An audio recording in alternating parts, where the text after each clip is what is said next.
because Is a French restaurant your definition of hell? Well, the staff is rude. My French uncle, this is not even a joke, my French uncle, Jean-Francois, will not be pleased by that statement. You have an uncle named Jean-Francois. Yeah, Jean-Francois Bottin. I am disturbed by this news. My aunt, my mom's sister, married a guy who he worked for the French embassy. So they met while they were both in DC, and they've lived like all kinds of places. I think now they're like pretty permanently settled in DC because he's been working there. He's been working for the French government for a while. So there's like, yeah, you can just stay there now. No more. Is there any placements way in to other places. add an extra bar, or will I just have to track this separately? A third bar? Yeah. I mean, there should be. I mean, like, I mean. Yeah, there's bar. You haven't used bar 3 yet. No, I use that for Quicken. Just it isn't like on my main token for some reason. Okay, fair enough. In that case, no, I don't think you can add 4. Okay. Well, here's an alternative though. I'll just how replace many my spare Maximize. slots of that, like of what the thing you're tracking, do you need? I need 12. Okay, then you can't do it. Never mind. I was gonna say if you click it like a dot, like this red dot, and then you hover over it and hit a number on the keypad, it'll count that down, like I just did.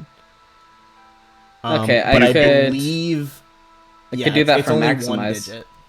So if you want to like replace one of your lower ones, like make the red bar the one that's 12, and exactly. Yeah. All right, there we go. Is there negatives for doing non-lethal damage? Yeah, minus to hit, except for me because it's just a rod. Yeah, Ayo. so it's a -4 penalty to hit. Essentially, also welcome everyone to the finale. Just going over some random stuff. Basically the way non-lethal essentially works is you have to have done enough non-lethal to exceed what their current HP is. So let's say you had a guy who's 100 HP. If you don't do any lethal to him, you're gonna have to do 100 non-lethal. If you dropped him to like 40 regular HP, you'd have to do 40 non-lethal at that point. Right. And The if only you risk hit him- is that if you do too much damage, like too much can still kill non-lethal him, yeah, when they're yeah. too low, yeah, it'll just kill them. I know. I had another game. We had a rogue that dealt with saps, and it was murdering people with saps. It was stupid. Brutal. They were doing so much damage. It's like, oh, you just killed them outright. How much damage do you need to do to kill them outright? Is it just over their con? I think you have to do like over double their con score. Okay. Yeah, okay. so it gives you a bit of some. Yeah, bit of there's leeway. a medium there. There's a pad of space. Like if they had 15 con and they had 5 health left, you have to do 35 non-lethal in that shot to kill them. So, Alright. so you said it's a -4 to do non-lethal? Yes, it is a straight -4 unless I am blanking have, on like, the certain enchantment. feats. There's an enchantment you can put on your weapons. I'm pretty sure it's also just Merciful. merciful. Oh yeah, merciful. Yeah, you can put merciful on one of them, and that will you won't need to do the penalty. Alternatively, you could buy a weapon like a sap, like he was talking about, that is specifically non-lethal. Yeah. But typically at this level, I mean, you guys are so proficient with your weapons, it's probably more worth it just to take the -4 penalty. Yeah. Yep, I'm gonna put a little steel knob on the end of my rapier. Like to do at fencing club. Yeah. Yeah, you put one of the caps on the end. I have this like decorative fencing foil on my wall next to me, and I was so confused because I had like a rubber cap on it to make sure it was safe, and I found the rubber cap on my floor somewhere. I was like, "What fucking piece of technology did this fall off of?" Like I thought I was like looking at my computer, my mic. I was like, "Did I like fuck up a screw or something?" I was like, "Oh, it's the fucking tip of a sword." Okay. So before we start this, Ben, how do you want to handle like I do have dazzling display and stuff like that. So You do have what? I do have dazzling display and everything to do with intimidate. So Yeah, go ahead and fire it off. I mean, we can get them shaken. Yeah. You have Enforcer? I do. I will Wonderful. say something you guys might come across. have any of you guys played with the troop mechanic before? No. Okay, so that's something they added in Iron Fang. Because, like, essentially, everyone loves, like, big battles, like, armies clashing. But, like, who the fuck wants to roll for 100 soldiers, right? Right. So instead, they added the troop mechanic where it's, like, almost like a swarm, but it's, like, one quote-unquote creature that's made up of, like, rank and file soldiers. Okay. So, Dazzling Display, I believe because it hits everyone, can affect them, was basically just what I wanted to clarify.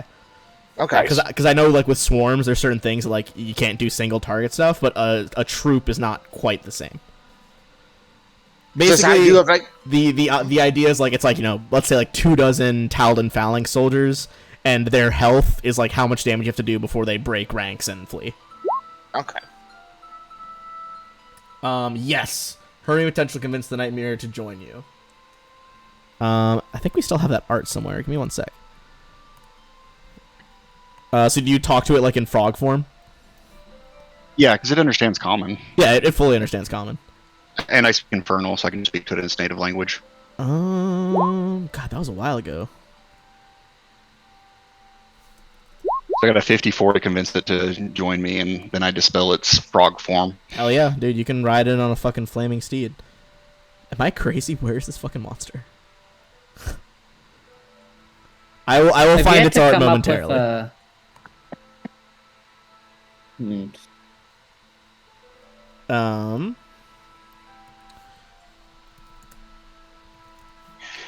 So my thought was, why don't we escort Princess Eutropia in to meet her brother? Then we can bypass all the security altogether. Hell yeah, definitely possible.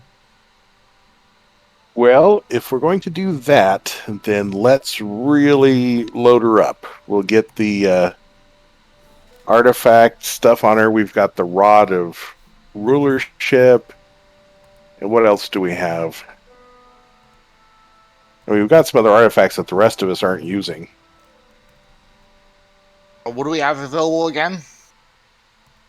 Let's see. Yeah, because you guys they got a can fair amount of use the Dignity's relics. Barb.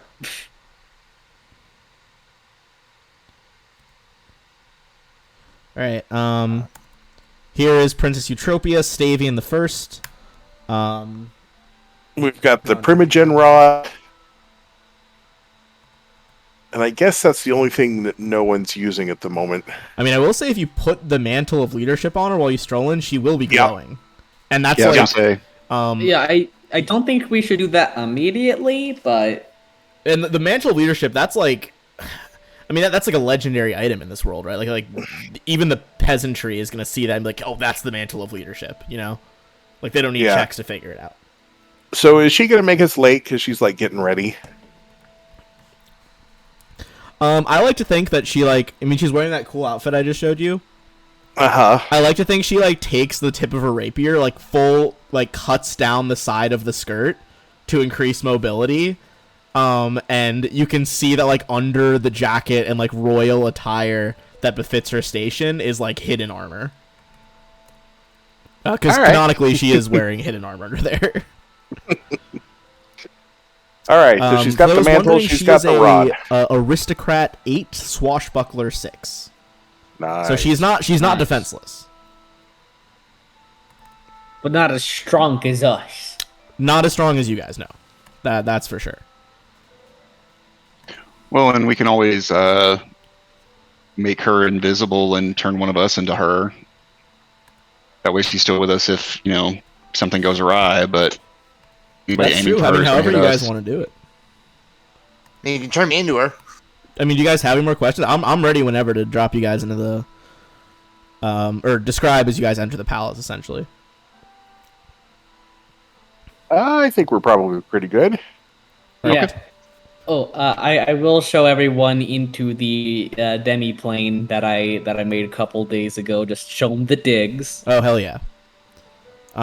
If you want to drop that in the general Discord there, or in our War for the Crown Discord, it's pretty fucking cool. Sure. Let me do that real quick. Yeah, there's rooms for actually once you drop it, I'll just open it on the stream actually. Yeah. So you got kind of this camp. You got Blaze's chambers, the party's chambers. The lions are kind of in their own like separate room where they think it's just that is the whole dimension. Thrak Gruul and Gruul Thrak. Oh yeah, you weren't. Sorry, Ozias. They awakened by accident with a magical surge those 2 giant lions you found in the dungeon. Okay. And they're my friends now. Yeah, they Nice. both asked for crowns of fire and ice, and now rule that little room. Nice. They've adopted Blaze as their pet. Is Yeah, what Blaze happened. is like, those are my pets. Yeah. Even though before they went through the portal, they like patted Blaze on the head like a pet. Nice. All right. So to kind of give you guys the vibe of this palace here, the Imperial Palace is a huge complex covering nearly 1 million square feet. There's over 3,000 rooms, standing up to 4 stories tall in the main palace. In addition to serving as the primary residence of the royal family, the palace hosts all sorts of vital government office, a whole wing of the Taldan Phalanx, the Elfin Guard, stables, ballrooms, chapels, gardens, everything you'd imagine being in a, massive palace of this size. Luckily for you, with all of your checks, you have focused in pretty consistently on where it is you need to go. The gates have been left open for you. There's 6 main gates, north, south, east, and west, and northeast and southwest, kind of like opposite each other. The southwest gate has been left open for you guys. You guys, bypass that gate. There's no defenses. You slip in through the gates unnoticed. At this point, Martella's ring. She gave you guys a ring, by the way, Ozias, that shows, you guys' status, so she can see you. That's no longer going to function, because the walls are, literally lined with lead within these castle walls. As we do, I'm actually going to gather you guys all up here. Give me 1 second. Everyone give me a stealth check. This is not going to be a group success. Someone could just rumble this.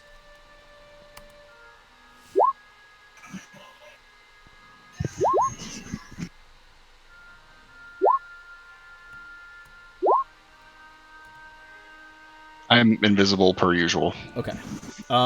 Same here. Ozias is going to rumble it. Oh yeah. So Rumble, you guys bumble. essentially find yourself on the way in through part of the palace grounds. It's a pretty short dash to the area of the palace where the throne room is, but along the open ground you are going to encounter some stuff. So I'm going to switch you guys over. Upon some suggestions from other DMs, we're going to use the front lawn of the Palace of Birdsong.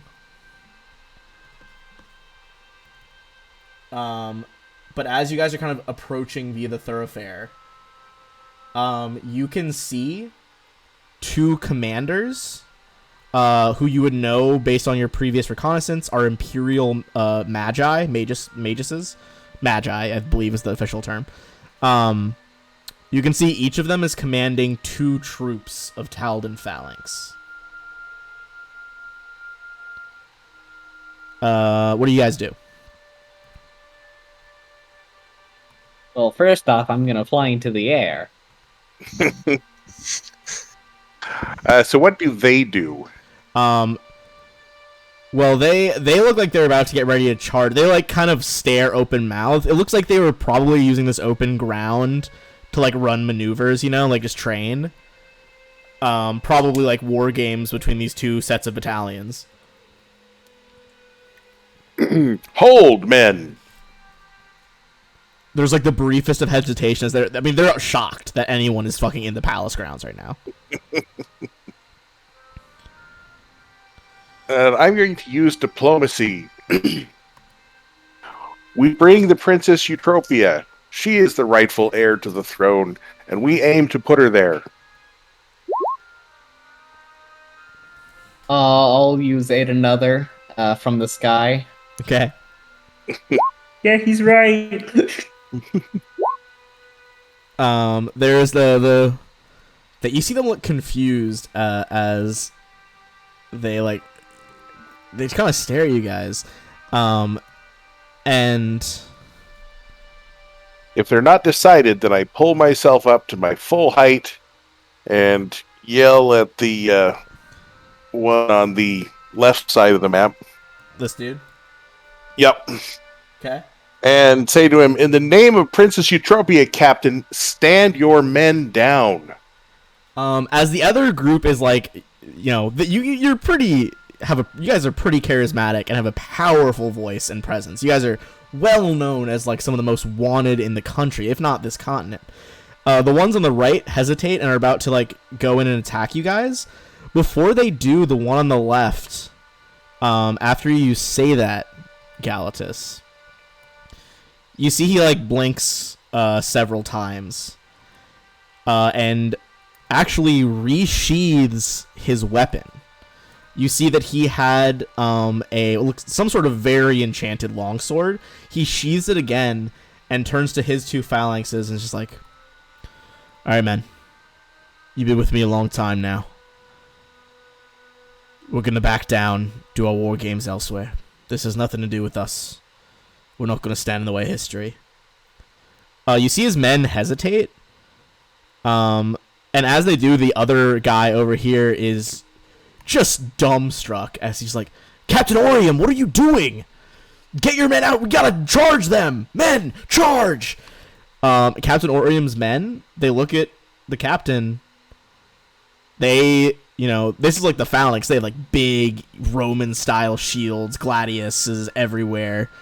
They sheathe their weapons and fully walk away with their captain.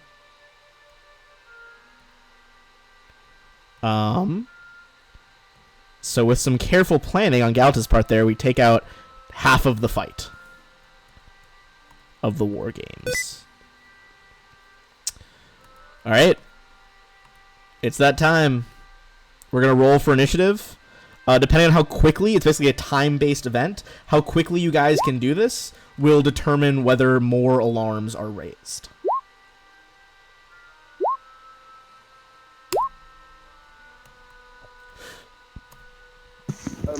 So I'm just trying to figure out which buffs I should have up because I've got the long ones. Were we expecting to fight this soon? I would say, you guys are like within let's say like a 2-minute run, like a 2-minute jog from the door you guys want to head to. Okay. So I feel like if knowing you were 2 minutes out, you probably are like buffed to all hell right now. Like this is the time. Yeah. Okay.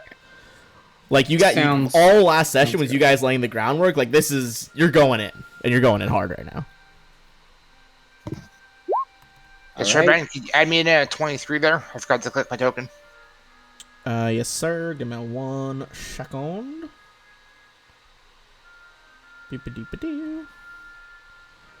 What do you say? You got 23? Okay. So, Alex, have you got greater heroism for everyone, or There we go. Like in scrolls right now. yeah? So let's get those up and get the stone skin up. All right. Yeah. So everyone will have stone skin, greater heroism, and bark skin if you need it. Which are what buffs again? Sorry. You get DR 10 adamantine, plus 4 bonus, plus 4 competence on like saving throws and attack rolls. Yep. And then also plus 5 natural armor. Yes, and the adamantine, basically you reduce 10 every hit until you run out of 150 points, essentially. Does that stack with my own? What is your own? No, it just takes whichever is higher. Okay. Yeah, I think, yeah, sorry, DR does stack. It's whichever one is higher takes precedent. If you don't need stone skin, that's just a skull saved. All right. In that case, Galatus. Having right. sent those men away, you take I mean, rightfully so. You seemed prepared for these phalanx troops. You act before them or their commander. Okay, and where do they go in the order? The phalanx are going immediately after you. Yeah, Okay. the leader's going the after leader all of us. was so shocked by the betrayal of his fellow captain that he is going much nearer the end of the order. All right. So, Blaze, you're quite a ways down. Yeah. Can't haste us just yet. All right, so I'm thinking Valeros and Galatus are going to wait until after Blaze. Hopefully we can get Haste or one of the other ones up. Okay. So you're delayed till after those guys? Yep, and Alright. Ozias can do his I'll put you at 20. then. dazzling display. Okay, in that case, it's going to be the phalanx next.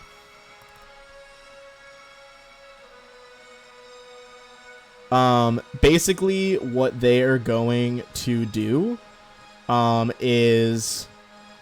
this is near 30 men and women in each phalanx. They are going to advance with the front guys in formation. 5, 10, 20, 5, 10... as they're advancing, like, the front ones are kind of in, like, you know, turtle formation with their shields. The back and, like, 2 rows of each phalanx is gonna draw back with bows and just send, like, a hail of arrows at you guys. So the way that most troops work is it's almost like swarm damage. You guys are just gonna take this damage. Would I take it? I'm like 50 feet in the air. You're not gonna take it, but it is gonna get an area of, let's see, sorry, just gonna draw a box really quick.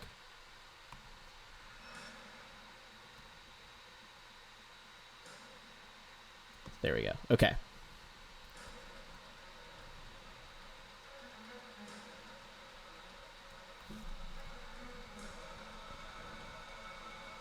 They're probably gonna target the back 3 right here because of Galatus's. They must think you're doing some sort of fucking witchcraft or something.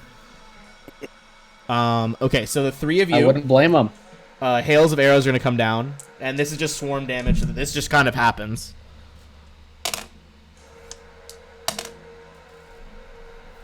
Everyone in that area is gonna take 16 damage.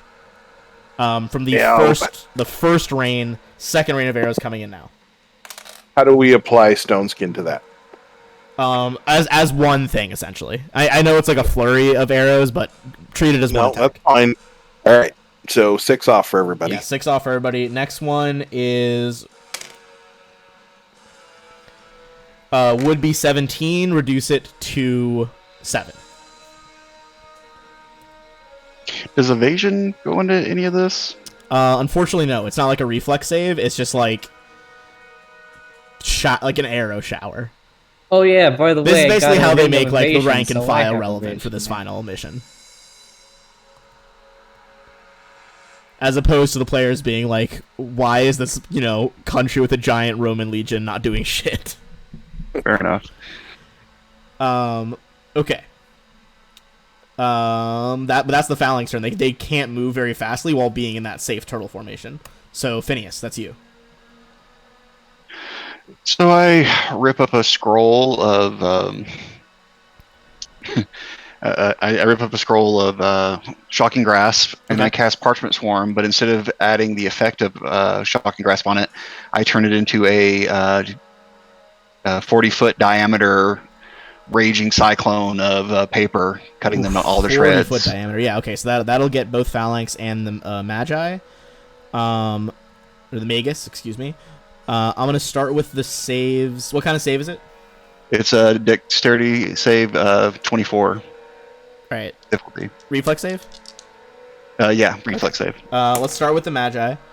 20, it's a fail. That's the commander. And then The phalanxes. Reflex is actually their best one, ironically. The phalanxes are going to pass for half damage.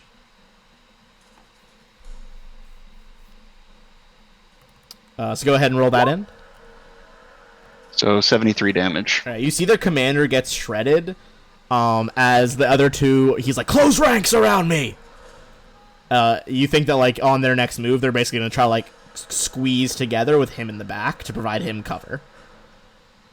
The phalanx, though, basically, they have a form of DR because of their, like, crazy Imperial armor. But they do still take, that's still a whopping amount of damage distributed among those three enemies. Ozias, that is you.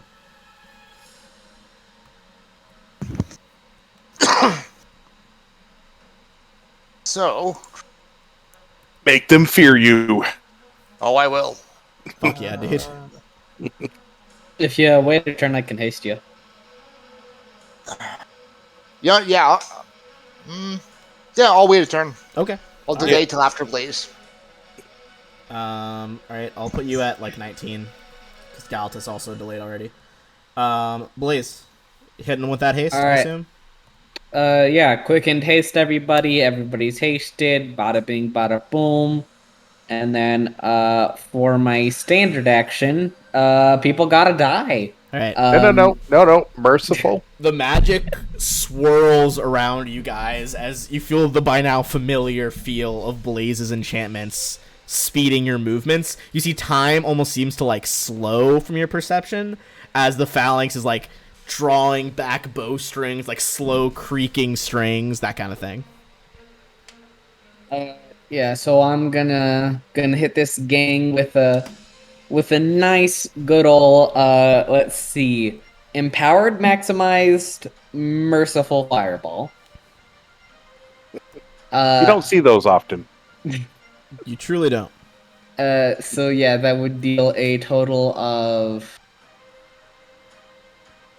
208 damage, and the DC for the save is 26.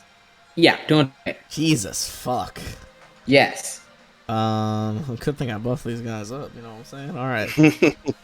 Okay, what's the save reflex is now? DC 26. 26? Okay, hold on. Okay. Bottom phalanx and Magus are gonna make it. You see the Magus. He actually seems to fly backwards a few feet. And he has evasion, so he's not gonna take anything. Arg. However, so it's 208, so 104. Yep. Okay. I will say the top phalanx did fail, and as this explosion just boom rips through these troops, the first phalanx, a bunch of their like lead shieldmen go down, and the rest kind of break ranks and scatter in the face of this like overwhelming arcane assault, as their mage's commander is just like, cowards, it's just magic, I'll take that one out myself. Which one? You, the one. they don't know I casted it. Oh wait, they do, because I keep forgetting that normal invisibility as soon as you cast invisibility. Yeah. I'll You just made yourself a big old target for the flying magi. All right. Okay, yeah. So effectively, they're not all dead. I will say some of them. Did you use the non-lethal spell on that? Yeah, I did use merciful. Okay, so I'm gonna say that fireball that went in. You guys see it? It's like all a pressure wave almost. Very little heat, and they're kind of just like blasted off their feet. But one phalanx is effectively taken out of the fight. Hooray!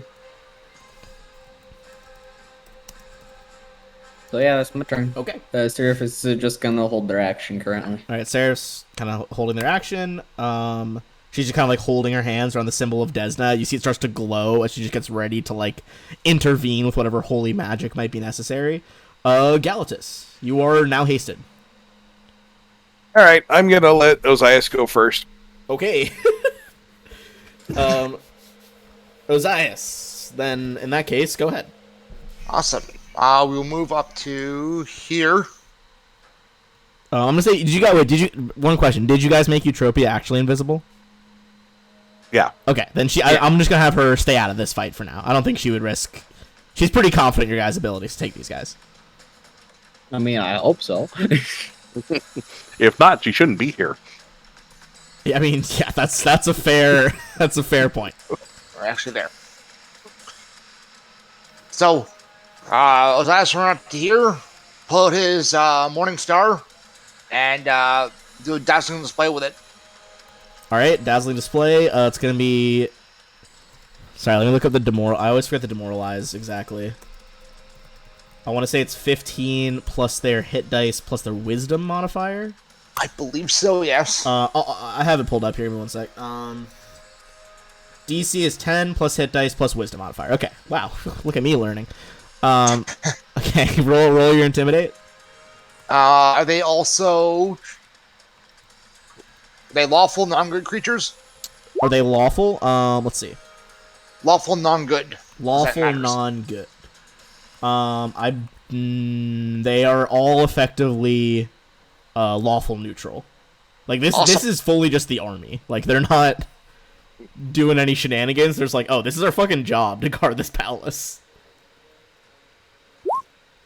40. Holy fuck. Okay, hold on. All right, let's start- 42, actually. 42. Oh yeah, 42. Yeah. Okay, hold on. I'm just mathing. So 15 plus the hit dice for the phalanx plus the wisdom of the phalanx, which is not high to be honest. That's And then for every 5 that you succeed, they're demoralized for another turn. And I think blinded by dazzling display for another turn, right? Dazzling display. If that is the case, they are going to be blinded for exceed by 5, 3 rounds. They're not blinded. No. Okay, well they're demoralized for 3 rounds at the very least. Okay. The Magus has more hit dice than them, obviously, is their commander. Still not very wise though. He's demoralized for 2 rounds. You basically, I mean, if there's any country that rivals Taldor in like pure fucking heavy armored combat, it's Cheliax and the Hell Knights. And So you said. go ahead. Sorry. You said the Magus is shaken now. Yeah. So you got the Magus for 2 rounds and the Phalanx for 3. Actually, I'm gonna use my fearsomeness ability. Okay. He is now frightened. Oh, the commander is frightened. Ayo. Yep. Oh, that's good. That is very helpful. Wow. Okay. I really like that the awakened and frightened symbols are the same. Look, I only got so many symbols. Okay? Wow. Okay, Galatus. All right. So they're far enough away that Valeros and Galatus are going to move up as one.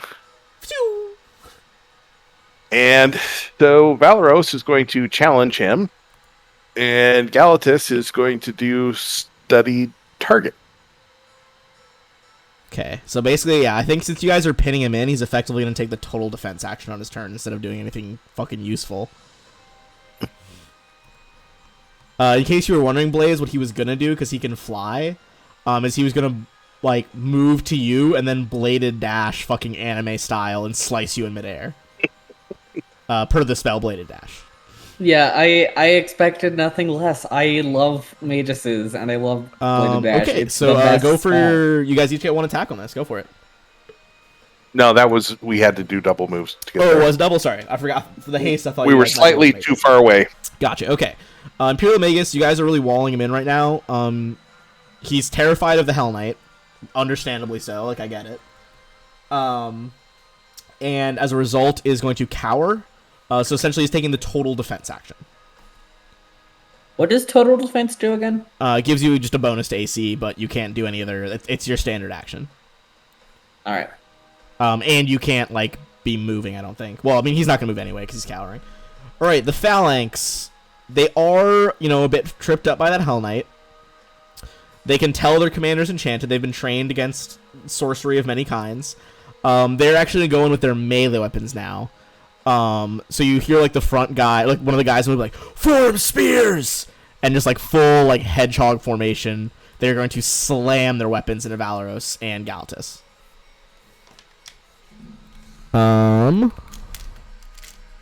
Give me 1 sec. Alright, I just tried to pick up a die. It turned out it was actually just a fake jewel that was in my dice cup for some reason. Roll it. I want to see what number you get. Well, I rolled it, and I was like, that's just, there's no numbers.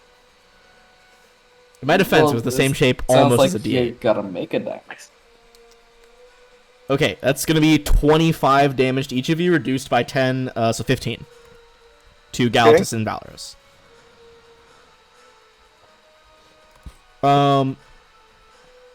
But hey, that's their shtick. Phineas. So I'm not super familiar with demoralizing and intimidating stuff. If I were to successfully intimidate them, would they be frightened and run away? Increases Is that how it duration. works?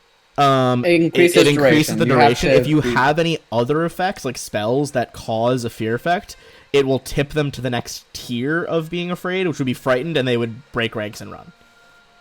But you Okay. can't do it with just intimidate. No, unfortunately, Gotcha. that would just extend the duration. Okay. Do I want to murder everybody? No. No. Come on, No we're kill. one fight in. All right. What is our effective speed now? With Plus haste, 30. plus 30. Plus- Okay. 1, 2, 3. We'll come over here and I guess gently punch people in the face until they're unconscious. Gently punch them in the face. Jesus fuck. Okay. You just like they can't see you, but just like invisibly, you're strolling up with the gish fit, like crack your neck, crack your fucking knuckles, and just get into a fighting stance before just like dead sprinting towards this like Roman legion looking force. What is this mysterious cracking noise? 22 versus the AC of a phalanx.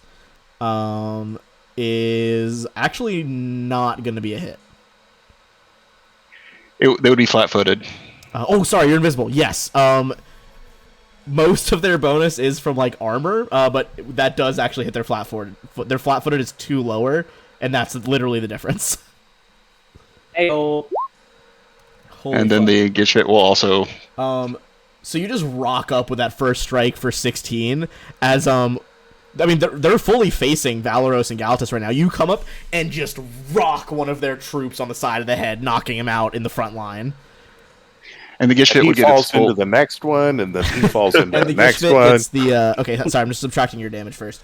Gishit gets the full attack because I can carry it. is full attacking. I mean, yeah, it's like a fucking book. Okay, so hit, miss, hit. But they don't know that it's there until it starts attacking, so that is going to be a sneak attack. As a feral toothed book kind of like starts running through the legs of this phalanx, followed by just the weightiest fist fucking ever, knocking out some of their men. The men and women of this phalanx are just like, what the fuck's going on? Get the commander out of here! And one of the one's like, no, defend the prince! The coronation's tomorrow! Yeah, they don't look good. They look like they're really, especially the archers who are not heavily armored, they're really starting to freak the fuck out. Blaze, Tell your them. thoughts? Surrender, Dorothy.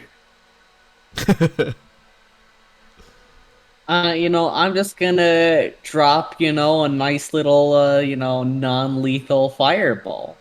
You could probably wait, so some Yeah. of us could maybe attack him a bit. Don't really want to waste spell slots as well and stuff. All right. No, waste your spell slots. Nothing bad's coming later. Thank you for being wise, Dad. Yeah, I'll delay It'll be until fine. after Ozias. Okay. Galatus? Or you delayed till after Ozias last time. Hold on. Gotta readjust these values. Ozias. So you're saying I cannot use Thousand Display again to make them more correct? You can make No. them demoralized for longer, but it wouldn't up them to frightened. Unless Dazzling Display specifically says that, but I don't believe it does. So a different No. game was using it as well. Yeah. No, yeah, it wouldn't up it another time.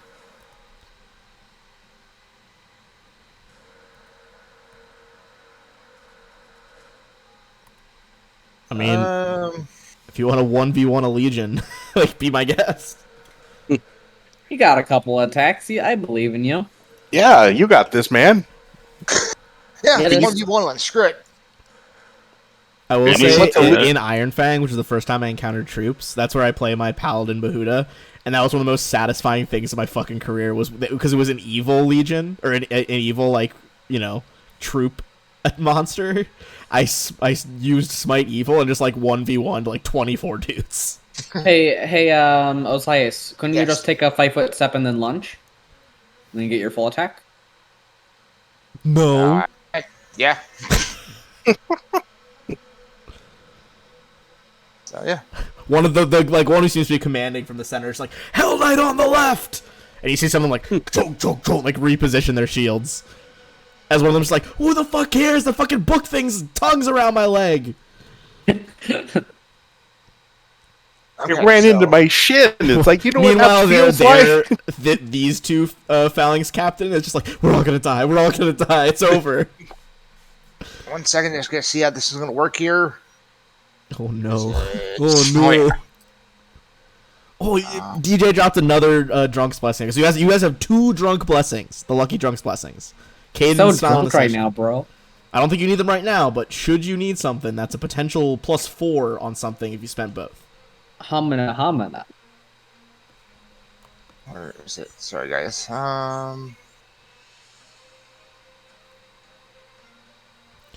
Also, while you were gone last time, I was complimenting the efficiency of your character sheet. About like how all the other skills just aren't there except for the ones you use. Yeah. Well, there's no point in having them. I No, don't use I them. agree. It was I had never seen anyone do that before, and I was like, you know what, that makes sense. Okay, so it's just gonna be. We'll do that then.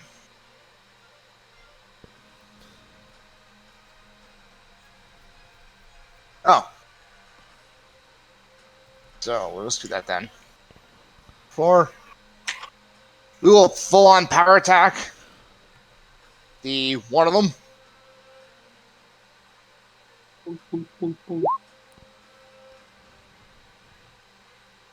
Ooh, baby.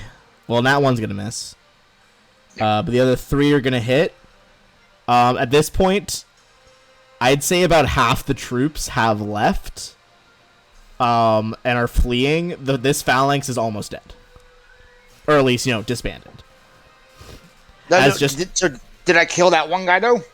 No, you attack the flanks. Yeah. So basically, as you're like, from a distance, your fucking mornings are like boom, boom, boom. No. Can I attack one guy out of it though? Like one guy in the phalanx. Yes. No, unfortunately you can't. That's just like part of the troop rules. Were you trying to hit like the one giving them orders? No, I need to hit one to do another fear effect.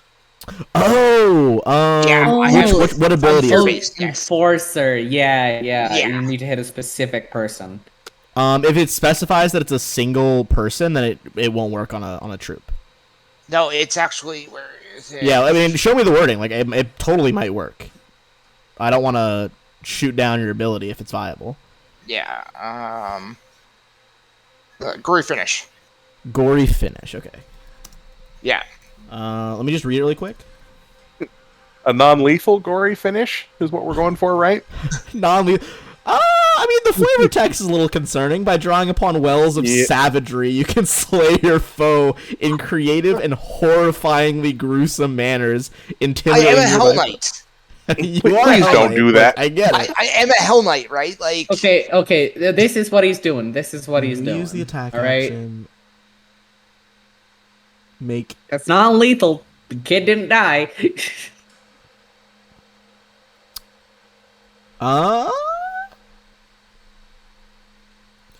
Yeah, I mean, I think it would work if you took out like one of them in the formation. So you've Okay. taken on the formation. I would say that would stack with dazzling. So make another intimidate check. Okay. Excuse me. 43. So the phalanx is frightened. I'm gonna say they full split. Galatus and Valeros. Well, I'm just disgusted. I disgusted. I'm Phineas. All right, so with our battle mind link and all of our buffing, Yeah. we're both going to attack him at the same time. You need to apply a -4 to all these. They get like 85 pluses, don't you? And you need to add +1 to these. I mean, I think between both of you guys, you're gonna knock this captain out. Okay, after we knock him out, we're going to stop hitting him. After, yeah, I'll say you do the non-lethal and cap it at. Let me do the math really quick. See if you would have overshot it. I don't think you will. You think after like 2 or 3 attacks between the two of you, you could non-lethal him without killing him. Okay. The phalanx don't really have a lot on them in terms of gear. It's just assumed that, like, they're powerful because 24 dudes. Also, we really shouldn't steal off of their still live bodies. Yeah, I mean, that's true. I was going to say, if you want, this dude does have a potion of cure serious wounds on him, the Magus. All right. Well, we'll leave it with him and put in the demiplane. All right. Yeah. You gather up which ones are knocked out, put them in the demiplane. Anyone that kind of just broke file and ran, for fairness' sake, because that was mainly just flavor, I'm going to say they run out the gate that you guys came in, as opposed to alerting, like, the whole Legion. And now I'm going to gather you guys up, because after a short sprint, you are going to find yourselves outside the door to the main part of the palace.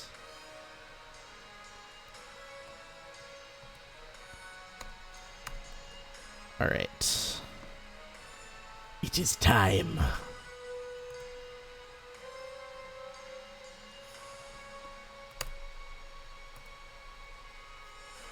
Give me but a moment.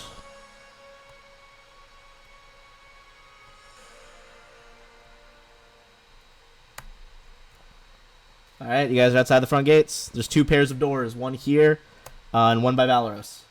Holy jeez, this is a large map. Yeah. It is. All right. So we can potentially do potions of gaseous form, and I think we can do invisibility with that, right? Yeah. And just Oh, head to where we need to go. Yeah, let's be some invisible gas, man. Yep. All right.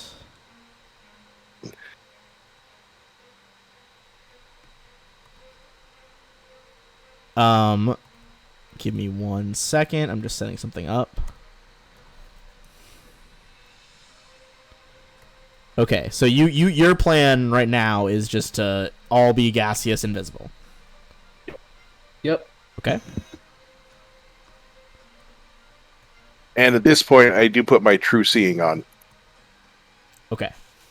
Yeah, I'll slap it on myself as well. All right. I'm gonna bring you guys in. Sure. Are you guys just trying to go the most direct route to the throne? Yep, Yeah, because pretty that's much. where our target is. Okay. I'm gonna bring you guys Wasn't- into the first hallway. That where the illusion is? That is really Well- But we know that he's right off that, right? yes, you know that they specifically said he hides in a room behind there. Okay. In the first hallway, Hey, there he is. you see 3 of the Imperial Palace sentries. Immediately behind them is another one of the Mithril Golems, although it looks like this one has been, like, supercharged. You can see, like, electricity crackling out of its eyes. Like somebody added some templates and stuff. Well, this is actually before I added in templates, but yes, there are even more than what they added.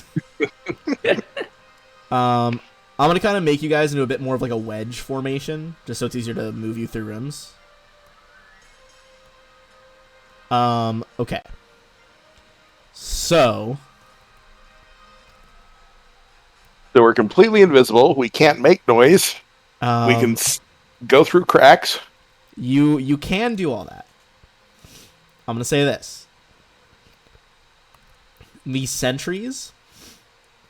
You can also hear more people in adjacent rooms. As you hear one of the sentries out here say, "All right, everyone's got their scrolls. Keep your eyes peeled." And as you like look at them, they all have like glowing blue eyes. You think they've all used like a potion or a scroll of detect magic. Well, with they how might be able fast, to detect us. with how fast you guys are moving, they wouldn't be able to detect you now. I believe they like catch a hint of an aura, but they're already like at a certain. They're at different. There's different levels of, you know, how do I put this? Right. Alertness. They're already like at one of the levels. As you can see, they're just like you hear people searching nearby rooms. You see like the eyes glowing blue. They've used these scrolls. You think perhaps 2 concussive fireballs might have been a little loud. Perhaps. Only one. Thank you very much. You go ahead. I'm gonna have since you rolled the fireball, Blaze. Go ahead and roll me a d6. Okay. That's a 3. You hear one of the sentries be like, "All right, we can get this place on lockdown. Only 3 minutes out until the phalanx gets here." Okay. Welcome to the next fucking room. You guys ready? Yep. Let's go. Also, I Welcome was going To the throne say room real of the quick. Imperial Palace. What were you gonna say? Yeah, real fast. When they put up detect magic, they're probably going to have a lot of interruption, from the supercharged golem in the background. And all the other wards. So you guys are in this massive room. Like there are upper galleries like above you for viewing in this throne chamber. This semicircular auditorium reflects the grandeur of old Taldor. A sunburst pattern in blue and green is worked into the marble walls, radiating out from a gilded throne atop a dais. The crest of Taldor, painted on an enormous shield, hangs proudly above the throne. Gilded chairs with red velvet cushions fill most of the room, and a red velvet carpet leads up the center of the room to the base of the throne, upon which you can see Prince Carius. That being said, you guys know it's an illusion already.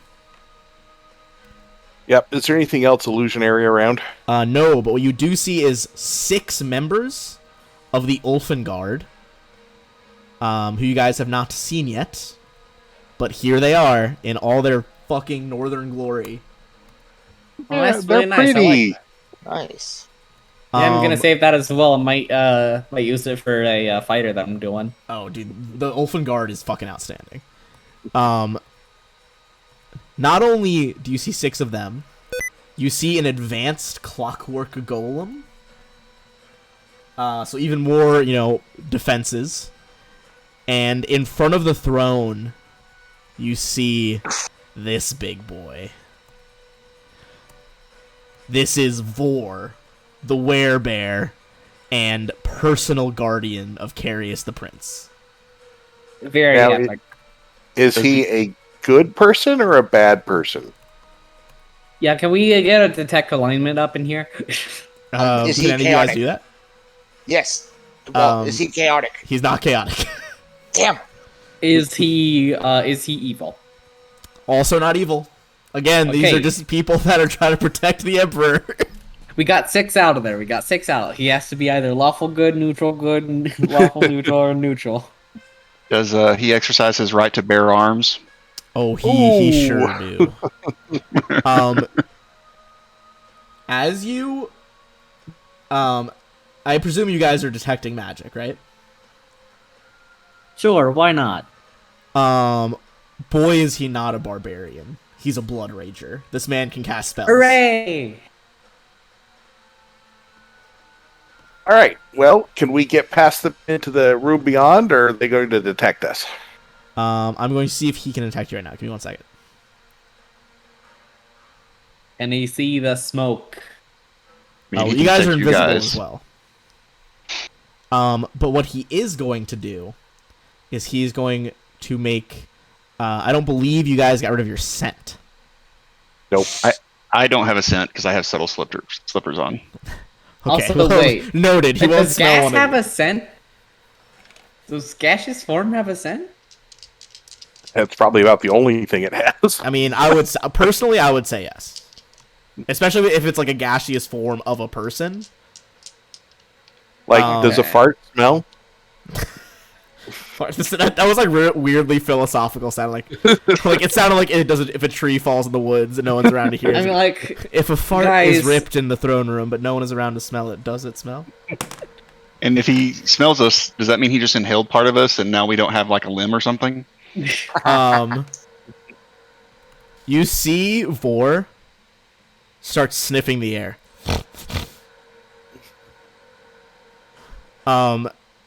He doesn't get an exact pinpoint as to where you guys are. But here's the thing. He also doesn't need to. As he does this,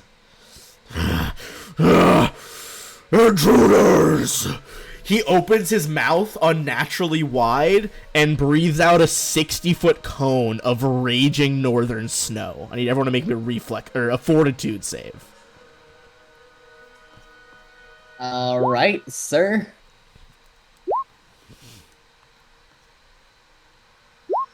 $29. All right. Oh, Gishbit. I'll tell Poor you right Bishop. now, the DC of his is an even 30. Or sorry, no, 29.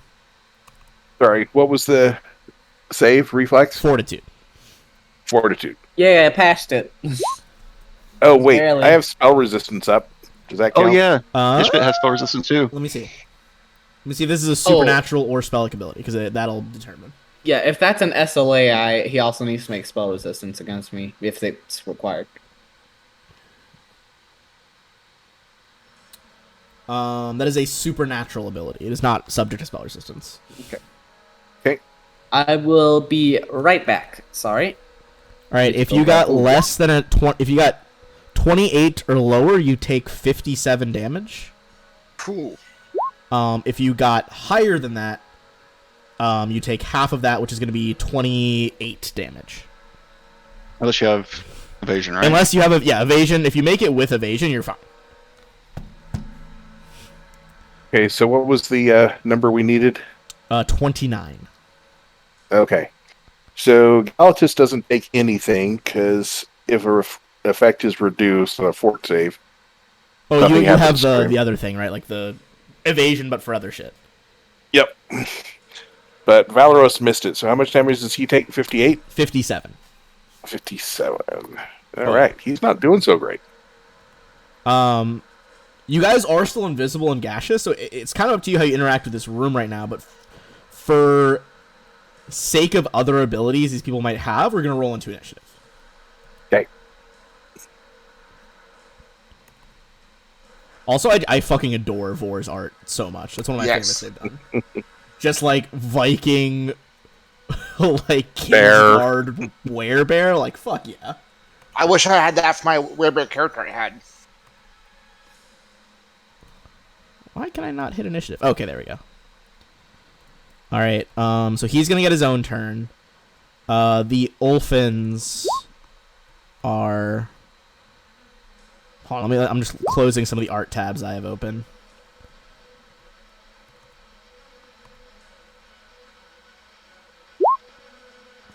All right, the Ulfin guards are gonna get their own turn.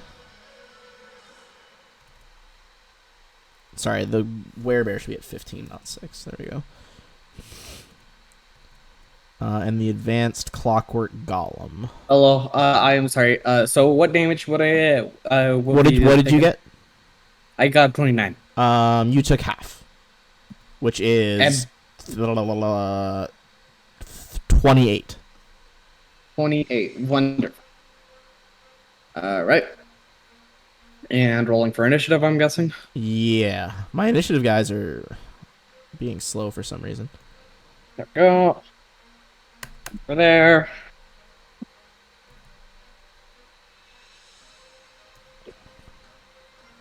Roll 20, know like how many initiatives there are right now.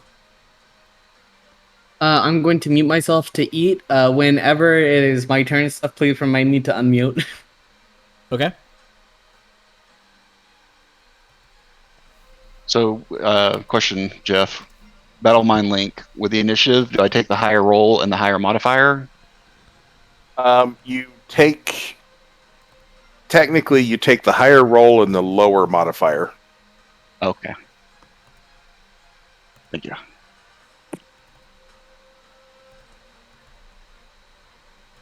Jesus fuck. Sorry, I have to roll in the other types of enemies in this building, and there's a lot. Okay, you got Vor. Well, I was hoping we could just sneak through in gaseous form into the other room, but the fly speed on gaseous form is crap. It's very slow. So it's honestly, 10. honestly, it was an excellent plan. It literally all just hinged on whether Vor smelled you or not, and he rolled very well. Yeah, well, makes sense that they would, do as much as they could to detect. Yeah. I mean, also, like, it makes sense that it's like, We should have also the really bodyguard just, of the king probably has like an insane perception, which he does. We should have also probably, got a potion of nullify odor for each of us. I mean, hey, you did know that there was a were creature here. Yep. Although, to be fair, if I was a player, I absolutely would not have thought of that. I mean, I got something so things couldn't smell me for this mission.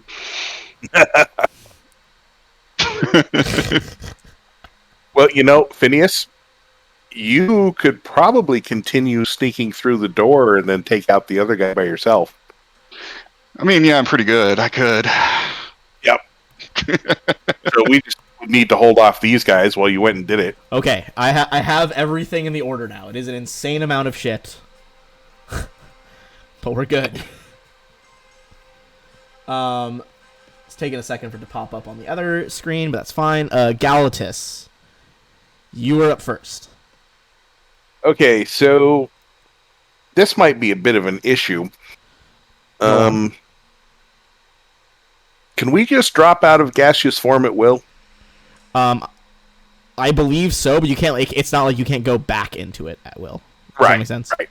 Like once you're out, you're out. All right, so Galatus and Valeros acting together will drop out of gaseous form and go after this creature, and we're not going to be merciful on it. You're going after the werebear? No, after the automaton. Oh, okay. I was like, all right, fair. I mean, fucking go for it. I will say, since he rumbled you guys, you wouldn't be able to tell that he's just... you know what? I'll wait till his turn. He's going to say some shit. But you can tell he's getting very angry. Well, all right. Okay, so this is Valeros. Oh, that was mirror image. Okay. And that was with all... like, things? Yep, those are all correct. Okay. All of those hit. And that's Galatus, and all those are correct. Okay, hold on. This thing seems like it's got a shit ton of DR, but these are certainly, like, they're still doing stuff. Yeah. And then that crit gives you another crit. Wait, before you roll, give me 1 second. Let me catch up on damage really quick. Wow, I can do damage faster than the GM can write it down. Like, math is, even with roll 20, it's so many attacks. Okay, alright, you're good. Okay, and so they have haste on, so they each get one more. So this is the one more. Did you guys re-haste when you entered here? Because haste would be over by now, because it took you 2 minutes to get back from to the other place to here. Oh, Would all we right, haste? so... Yeah, we wouldn't haste, so it takes us a round to move 10 feet. Yeah, I'll have to rehaste us after we get out of gaseous. Okay, so you're planning a rehaste after gaseous. Alright, so you still do get just the look other at from the crit, so roll that one. So Valeros' first attack is the only one you need to... Oh, Galatus is... Valeros.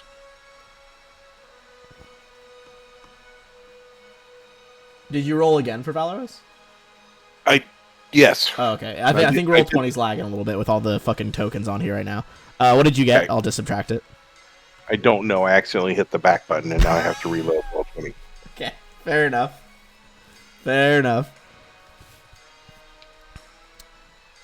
Well, it probably won't finish it off, so I'm gonna go ahead and let Phineas take his turn while we sort that. Yep. Phineas, what are your thoughts here? It looks like it's out of order. Should be Blaze next. Oh, it didn't like. Hold on. Descending order.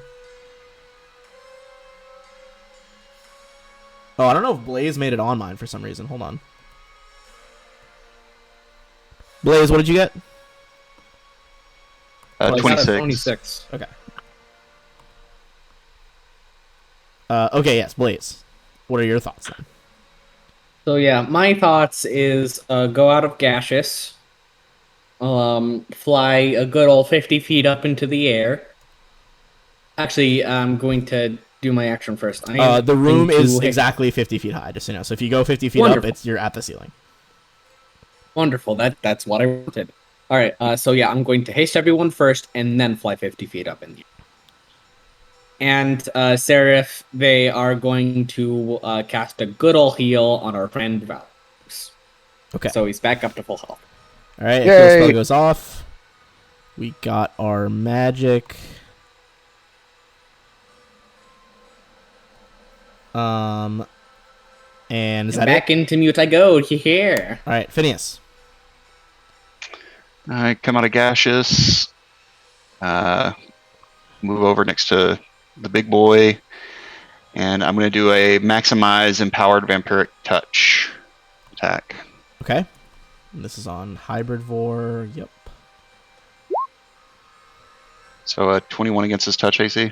That does his hit touch. He's a fucking size of a barn. So that's 70 damage that he's going to take, and I'm going to gain in temporary hit points. Okay. And my vampiric, I have greater vampiric touch for my amulet, so I'm also going to refill my hit points to full. Okay. So it was 70 total, you said? Yeah. You can see a little. You're actually only going to get.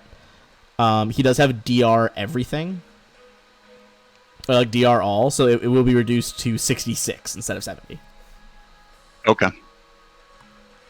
Normally I wouldn't give away his exact DR, but I mean, you need it for the health, so. All right. Is that it? The Gishvit's going to attack him Okay. with a full round. And this is against flat-footed. All right. Yeah. Yeah, he's a hybrid form right now. He's not full bear. He's not full human. He's in the mid transformation. I mean, he's in hybrid form. I said hybrid 4 because it was a joke. Okay. You're eating a car. Hit, but not a crit on the first one for 30. Is a crit on the second one for 60. So we're up to 90 right now.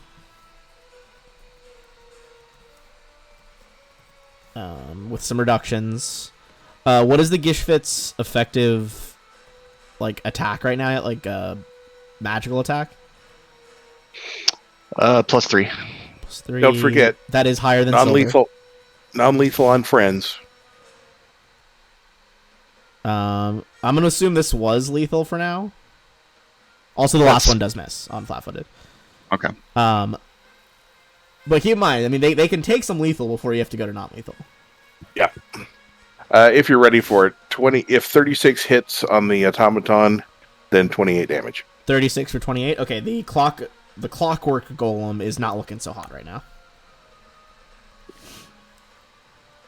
That's the Ulfen guards.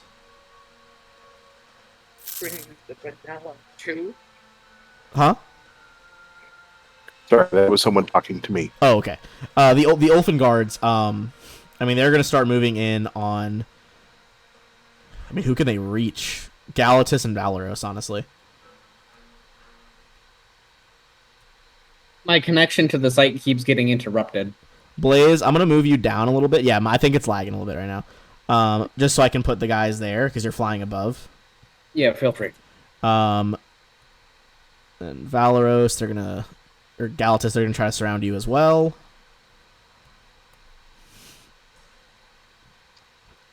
Probably move like there. Yeah, okay. You can tell Vor's already raging. He's in a blood rage right now. And he kind of like yells at the Ulfengard like, "What are you doing? Let your bloodlust out! Kill them all!" And the Ulfengard are just like, they deserve a just death. We're not gonna do it. That being said, they do all come forward with some fucking big ass greatswords. All right. What is Galatus's AC right now? Hello. I'm not sure because I gotta wait for his page to load. Oh, okay. Wait, I can check for you.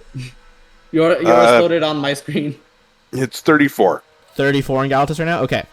All of them had to move. They all three charged Galatus. So they're gonna get a bonus, but also that penalty at AC next turn. They're all going in with wounding greatswords. All right. I'm gonna parry. It's probably wise. Probably wise choice. Okay, go. All right. First parry. Hang on, I gotta pick the right one here. Did you move the tokens, Ben? Because I haven't seen them move yet. Yeah, me neither. I did on my Yeah. end, and it's like not. Hold on. It doesn't look like you're even connected right now. Yeah, I'm just gonna refresh On my our pages again. Give me screens. 1 sec. yeah, that'd probably be for the best. Because And on can they my even- end they are moved. Can they even charge through all those chairs? Dude, these All right. these guys, these ladies are fucking shredded. They are like bowling chairs out of the way. Well, keep in mind, it's not like stadium seating. Like these are just It's like not like wooden stuck in the chairs. ground. These are Yeah, these are just like wooden chairs like lined up. Would I get a tax of opportunity on 2 of them that were near the werebear? Give me 1 sec. It's still loading back in.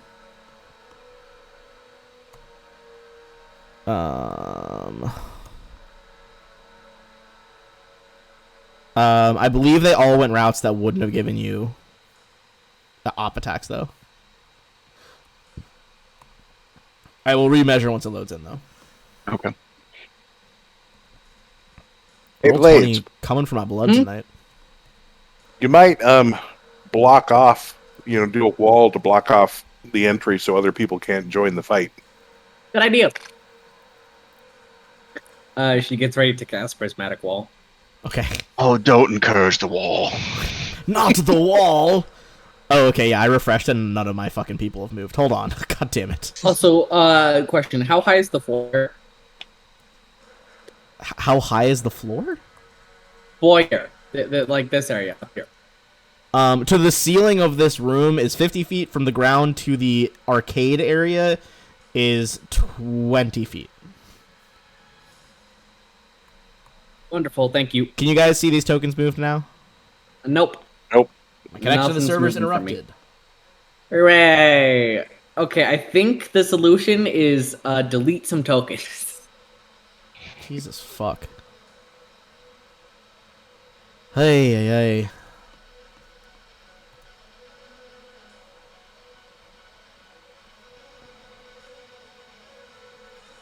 Alright. Hey, do you guys want to do a break while he's trying to get that working again? Yeah, you guys want to go ahead? Go Oh, ahead. there and they take- go. They take all five. at once. Oh, did they move? Yeah, all Yeah. at once. Oh. The initiative's down. I mean, do you guys still want to take a break there? I could use the restroom break. Okay, let's Sure. let's take I 5. would like one. Give roll 20 a second to catch its breath, I guess. For those watching, I'm gonna run a quick ad. We'll be back.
put us back live for now, for what that's worth.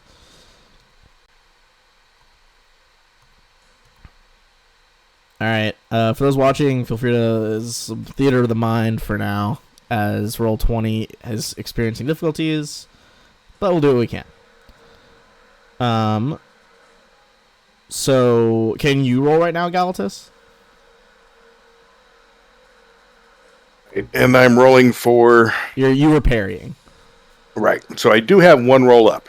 Okay. So 45. 45. All right, 45 is actually not enough to parry their first strike. Okay. Next one. 34 That does parry the next one. and 42. And 42, that does parry the third one. So only one is going to get through. All right. All right, let's see. Is that with power attack right now? No, it is not.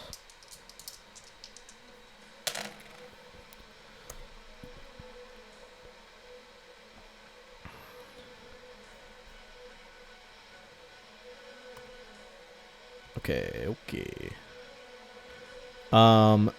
You are gonna take 30 reduced to 20, and you're bleeding for 1. All right. Now the 3 on Valoros. What is Valoros's current? His AC is 38. And if you miss by 5, he gets a repost. If you miss by 5, okay. They're all gonna hit him, and one's a potential Oh. Dang. Oh, nuts. crit. Which confirms. Oh, nuts. Yeah, they're gonna just absolutely body him right now. He has left. He was so dejected.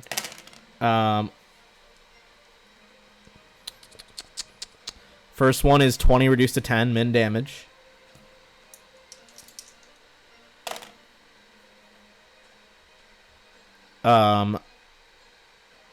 Next one is 30 reduced to 10.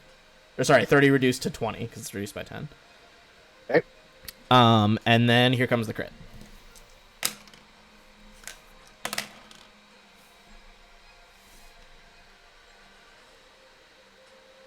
It's 49 damage. Reduced to 39. Reduced to 39. Yes. Sorry, that was before reduction. Okay. Well, he's still up at the moment. Hell yeah. You just see these Ulfen guards. That means just, that he can be huge, healed. great swords, leaving cuts all over Valoros's body. Just doom, doom, doom. Almost using Which- them as like bats, essentially, because they're throwing with such force. And he would be pulverized if he wasn't so good at dodging. Yeah, holy fuck. That is the end of their turn. Oh goodness, the turn order doesn't show like any of the enemies right now. Yeah, because I'm pretty sure you will roll them hidden. Well, no, it should have popped them up, but now it's not.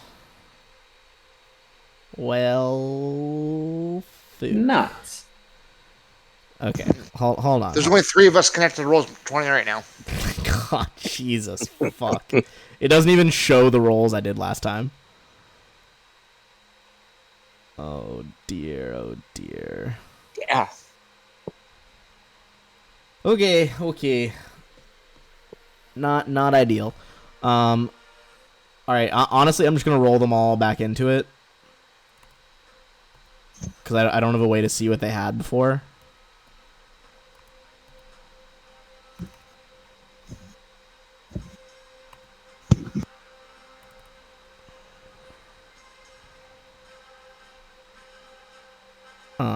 Okay, Ulfengard. Let's get Vor back in here.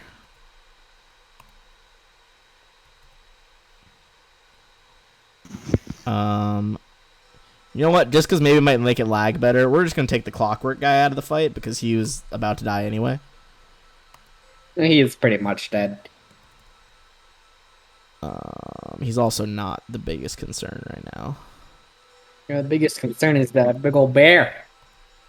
Woof woof. Well, there's also a mithril golem and a shit ton of troops outside, but yeah. That's going to be swiftly walled.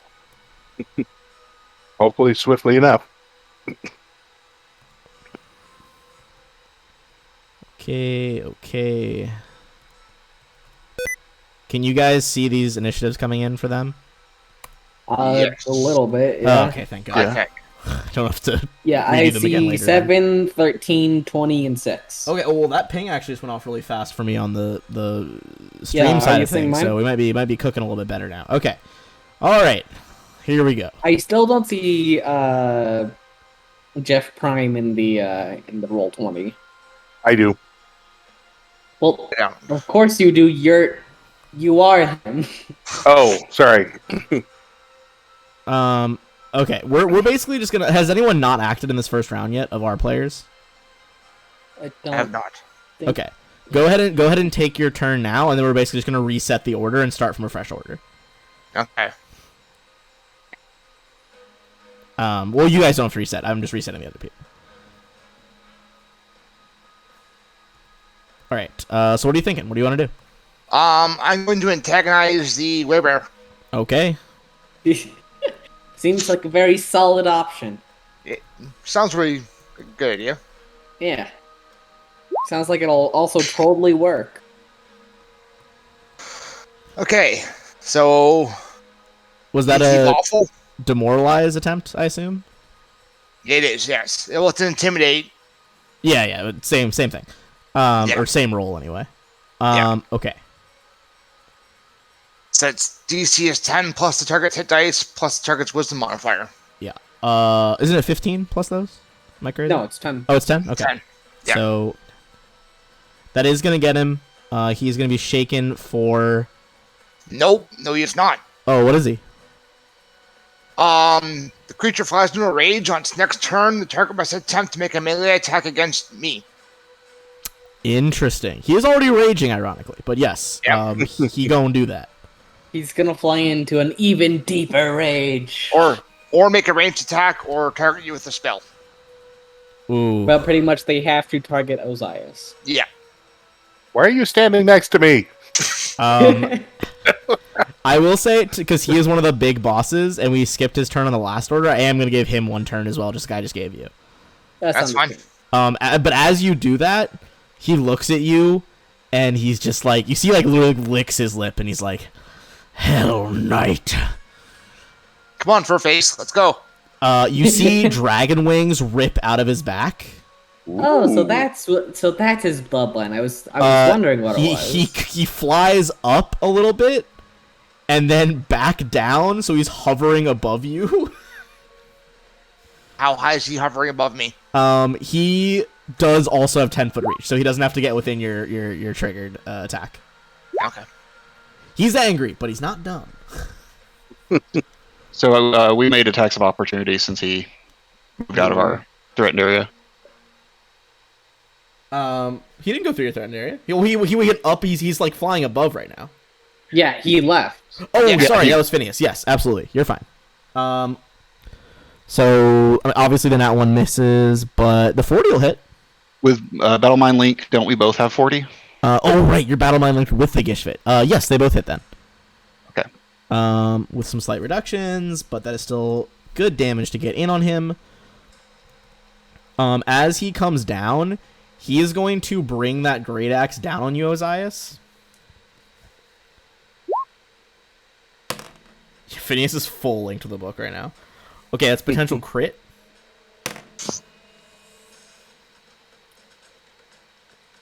What's your AC? 41. Okay. Okay. Great axes are times I got 3. more than enough heals to go around. All right, I'm just gonna you're roll this fine, you're publicly good. because stream is gonna see this anyway. Oh, God.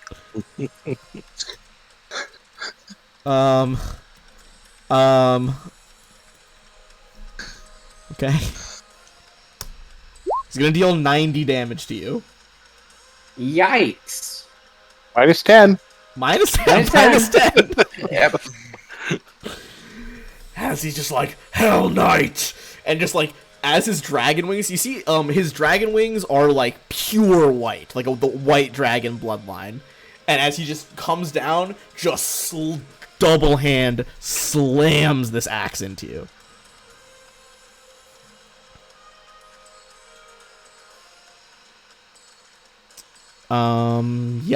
Yeah. Good I'm lord. assuming it's a magical axe that overcomes adamantine. Oh, wait, question. Actually, I don't think it's high enough to overcome adamantine. So you do reduce 90 to 80. Yeah, his is a +3 axe, which is not enough to overcome adamantine. Benji boy, small question. Yeah. So he is White Dragon Bloodline. Was the damage that was done in the breath attack at the beginning of combat cold? Yeah, it was cold. It was like Okay, a thank snow you very blast. much. Okay. Now we're just gonna restart the turn order here. So back at the top with Galatus. All right, I don't like where I'm at. I don't like where you're at either. I will say, unless you have Also, reach, you can't reach him because he's flying. Are you at 109 health? above. Well, I can fly myself. That's true. I'm just saying, like, from where you're at right now. Yeah. Also, Galatus, are you at 109 health or are you lower? I'm 109. Okay. Valeros is at 49. He should be at full. Did you heal him the second time? He got hit a second time? He got hit like a absolutely punch. bodied by the 3 Ulfen guards at the bottom. Okay, so I guess not. They went to town. Yeah. It's almost like they're the Emperor's select guard. Yeah.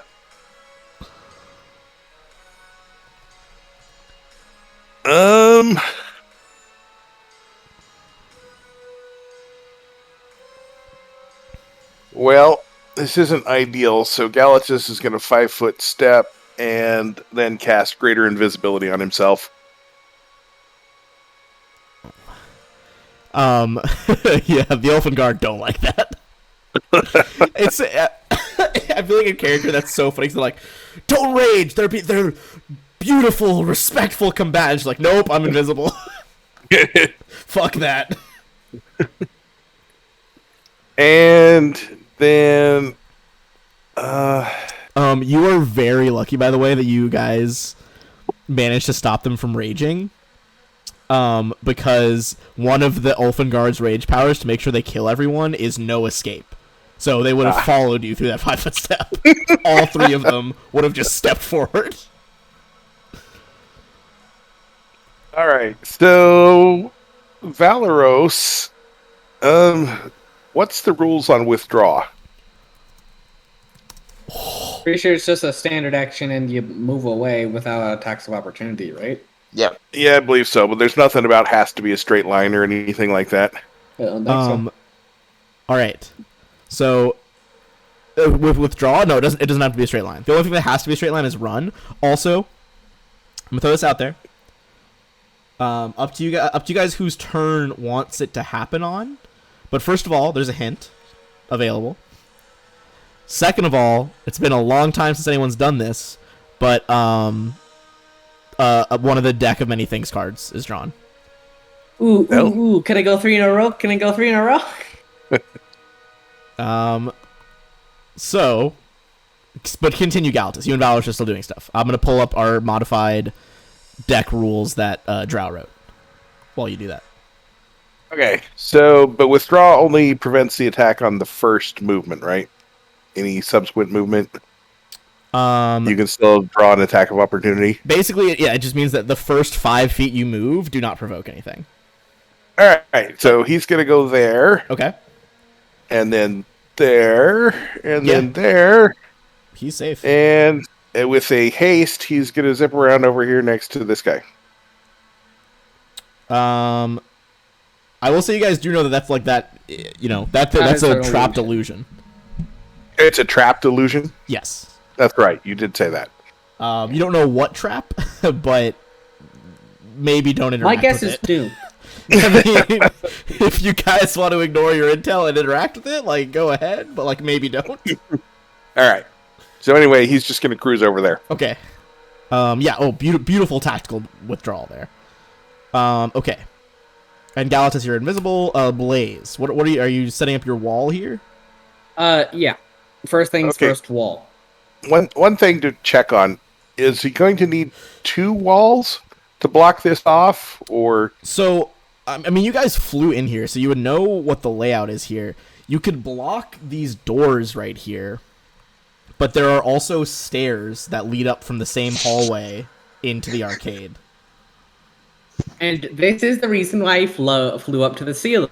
Alright. So, plan is fly overhead, like over here or so, right? Okay, you fly back And into the then main create- hallway. Yeah. Fly back into the main hallway and then create a wall along this angle right here so they can't go up the stairs. Oh, that's a fucking plan, my dude. And then I will, I guess, just stand there. 'cause that was Honestly, my you action. absolutely. I was like, I had a lot of ideas of how they were gonna get around that. That absolutely outwitted me. I did not see that coming. could you drop a quicken spell on those Ulfen Guard before you leave? No, I moved. Oh, that's right. No, wait, I actually could. I like to imagine I just like could that wall is drop great, but a also quicken. these chicks are wrecking us. Sure. What quicken would you like? Would you like some confusion? So how high are you flying right there, Blaze? 50, well, as much as this, like, hallway will allow me. Let me see how tall that hallway is, because if you're within reach, boy, is that wall gonna do jack shit against a Silver Sentry. Yeah, I know. Okay, so this is the front hallway, known as the Silver Hall. Bum. The Silver Hall is expansive. It is 20 feet high, so you are out of range of his arms. Wonderful.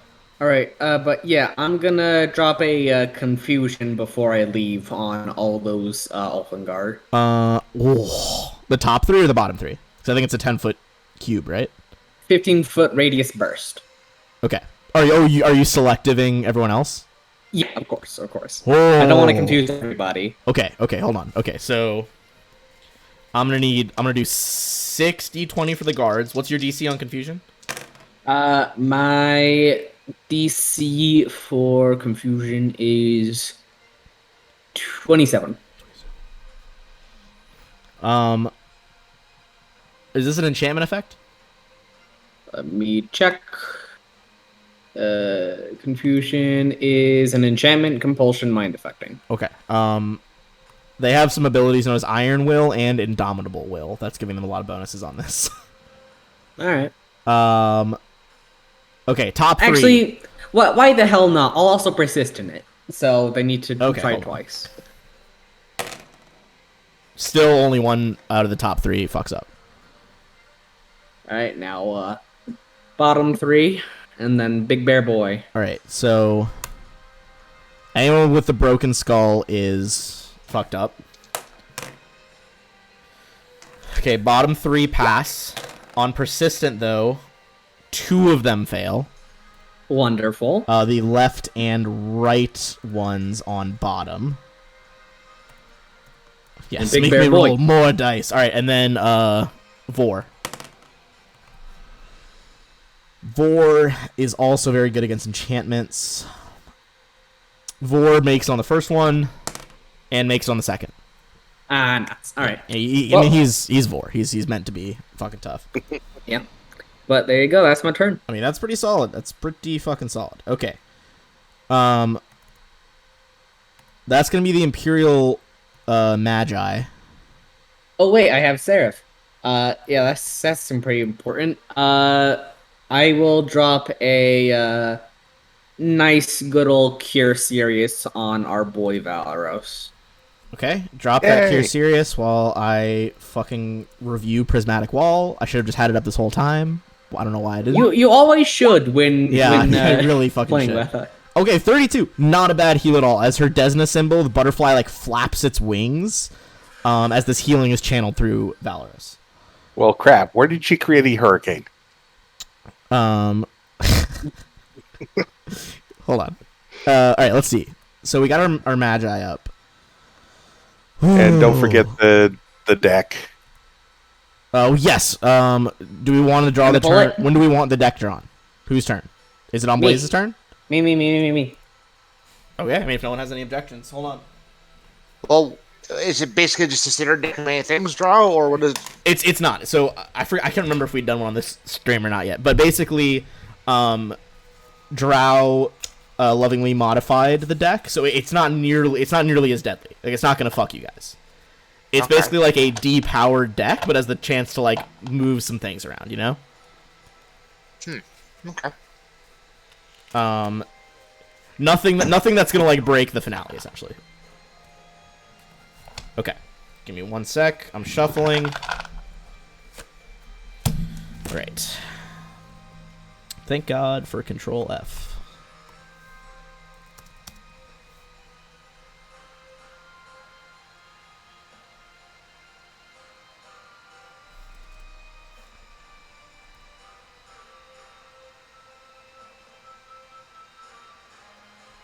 All right. Oh, I typed it wrong. That's why.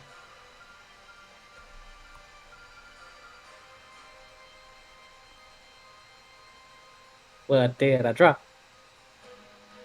Also, for some reason, I can't click on my token. Oh, because I'm on ruler mode. I am Okay. just so smart. So, the effective card in Harrow terms is the Trumpet. This card is lawful good aligned. This card grants the character the ability to summon an outsider of his alignment once per day. The outsider must be of a CR equal to or less than half the character's level and serve for a number of rounds equal to the character's level. Cool. So chaotic good. I could probably summon like an Azada or something. Yeah, somebody who can heal or something. Yeah. Let me. So outsiders of my type. I'll be looking at this for a sec. You guys continue turns. Okay. Yeah, I mean, I would recommend an Azada because usually they can heal. A Lilland Azada, I believe, is like a Bard Azada that might be helpful. Yeah. Yeah, so, I mean, if there was ever time to call on the gods, it's fucking right now, and that's what they're letting you do. Okay, the Magi so are half going of- to burst in. Half of 17. That's Well- It'll be rounded down. The Magi are going to start casting some stuff. One of them is going to cast Dispel Magic, which is going to negate the Violet. The other one is going to cast Gust of Wind, which they do have. they still need to roll that Knowledge Arcana. Oh, if- yes, hold on. Yeah. I mean, they got it. Okay. Okay, so purple, which negates pretty much everything, is gone and is orange, which is going to free up their... the Magi are basically just like to the sentries, get your bows out now! Alright, that is the Silver Sentry. The Magi like utter some words in like the arcane tongue and send in the fucking sentry. Alright. So we got a Silver Sentry. Can do any range shit to you. As it goes through, one of them is just like, take out the caster! It's going to materialize a mithril throwing axe in one hand and just yeet it at you. I'd expect nothing less. All right. And it is going to... No, okay, sorry, I misread one of its abilities. But yes, it is going to do that. How many... Well, first of all, let me roll armor class. It's going to be, 44. That misses. Alright, there you go. As it misses with that incredibly accurate throw, one of the mages is just like, fuck, overcharge its speed, get it in the next room! It's going to squeeze, but it gets to take an extra movement action and move over to you guys over here. Although effectively, until it can move in farther, it is squeezing, so there's a penalty to its AC. Phineas, that is you. Well, that's quite a lot. And they're immune to magic, aren't they? Mithril ones, yeah, they're immune. Yeah. The only exceptions are a slow spell, or sorry. Oh, no, you guys fought these guys before, so you know all this. Slow spell makes them lose their quickness abilities. They can't double move like that, like you just did. Haste spell actually heals them, so don't do that. But hitting a mithril golem once it enters its fluid form, which you think it's probably going to do soon, with a cold descriptor, causes it to take 10d6 no save. Nice. Okay. I'll 5-foot step over and do a full round attack on the big boy. I'll let the Gishka go first. He is. Do you have reach? Because he is 10 feet up right now. Oh, He's got those dragon wings keeping him up right now. That's right. Although I will say, if you guys do hit him, he does have to make fly saves because it's not magical flight. You could grab your Gishfit by his tongue and swing it at him. That's honestly hysterical. I fucking love that. Can I angle a lightning bolt so that it hits these two and him? Angle a lightning bolt so it hits those two and him. He's higher than them right now, so I don't think you could angle to hit them. So let me back him up a little bit. You could angle a lightning bolt to hit those two Ulfenguards, though. Okay. You could also, I mean, if you 5-foot stepped up, you could get all 3 Ulfenguards at the bottom. And I don't believe the Silver Sentries have any good shit with electricity. By the way, I sent you a DM. Oh, yeah, sorry. Ben. Thank you for reminding me. I have a million tabs open right now. Okay. Crap. It's not working the way I wanted it to. Alright, I'll use Come on, teleport above him and ride the bear. I was thinking about it. I really was. Dan, that's my plan. I mean, he would have to make a, if you did that, he'd have to make a fly check or fall to the ground.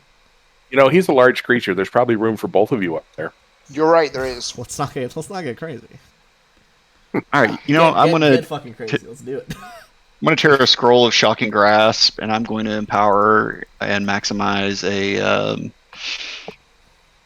one of those Swarms. Sorry. Partial swarms? Yeah. Okay. partial swarms. What's the radius on that? Or is it just on him?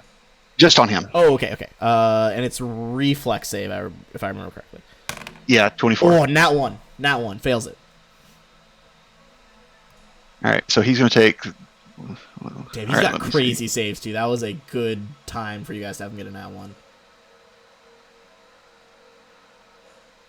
One second, I I got to sent calculator. you another message. Okay, hold on. Oh, yeah, I would say so. I mean, I would say that just happens. I don't think you need to roll that. Okay. Let me see. Hold on.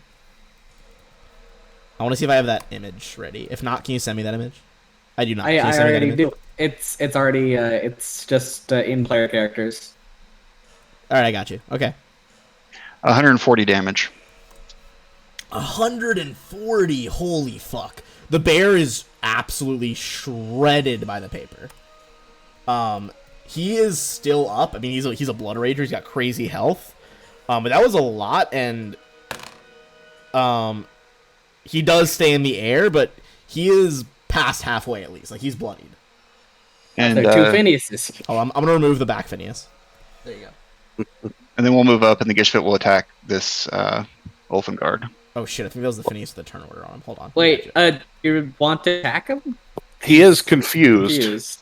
but if you Oh. attack him, From he can next attack you. Yeah, just move over to the middle one. There.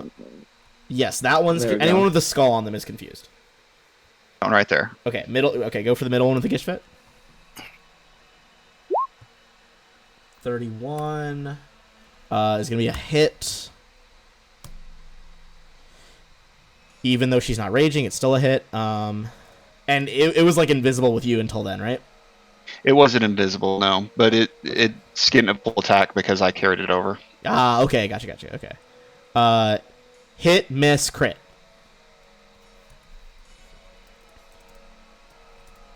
And it is flanking with Seraph, so it does get up sneak attack. Oh yes, it is full. It is fine. Okay. Let me add that sneak attack in. Oh, that was a hefty chunk then from the Gishfit. Fuck yeah. As his teeth begin to shred the back of like her northern leathers, she's like, what are we doing? Okay. So sorry, I reset the order there by accident. So Phineas, you would have gone. Then it's the bear. Bear time, baby. Is he still compelled to attack you? Osiris? No, that's only one round, I believe. Okay. He kind of shakes his head back and forth. He is gonna. Man, what's he gonna do? He's actually going to 5-foot fly up a little bit, so he's out of your range fully, and then he is going to cast, a spell. He's going to cast Black Tentacles. Ooh, what level is that? Black Fourth. Tentacles is.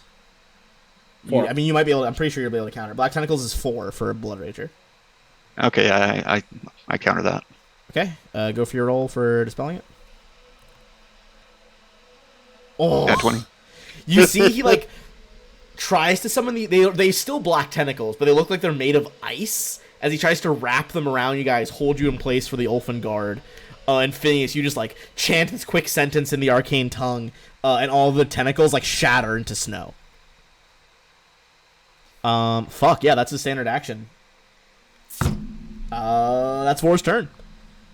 Ozias. We're going to use our dimensional hop Oh baby, okay, to hop on his head okay. or on his back. Of course, always.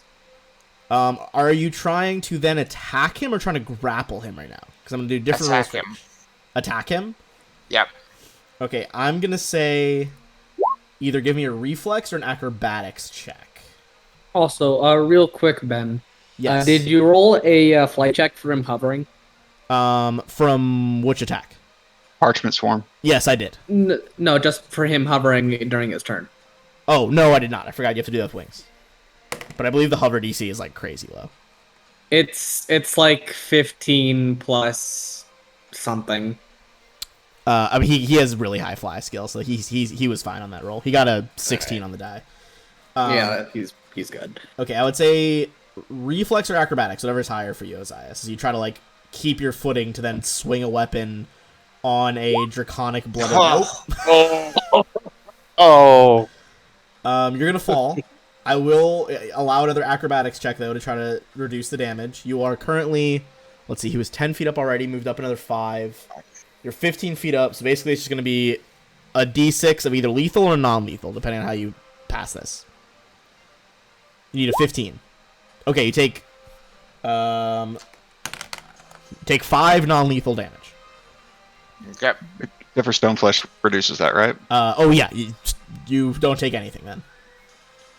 Okay, that's the Ulfen Guard. I'm gonna start with the ones who are confused. Hold on, where my D100s at? There they are. Or D10s. I'll have the confusion table open so you don't have to open yet. Oh, I already have. I like have it memorized, honestly. Okay, that's gonna be attacks nearest creature. So the top one's gonna attack her sister in arms. All right. Is going to hit. Where's my other? There it is. For 25 damage. As her sister's just like, God damn it, Freya, get it under control. All right, next two who are confused. Left one from you, Phineas. That is going to be deals 1d8 plus strength mod to herself. She kind of stabs herself, or probably hits herself in the face with the butt of the sword.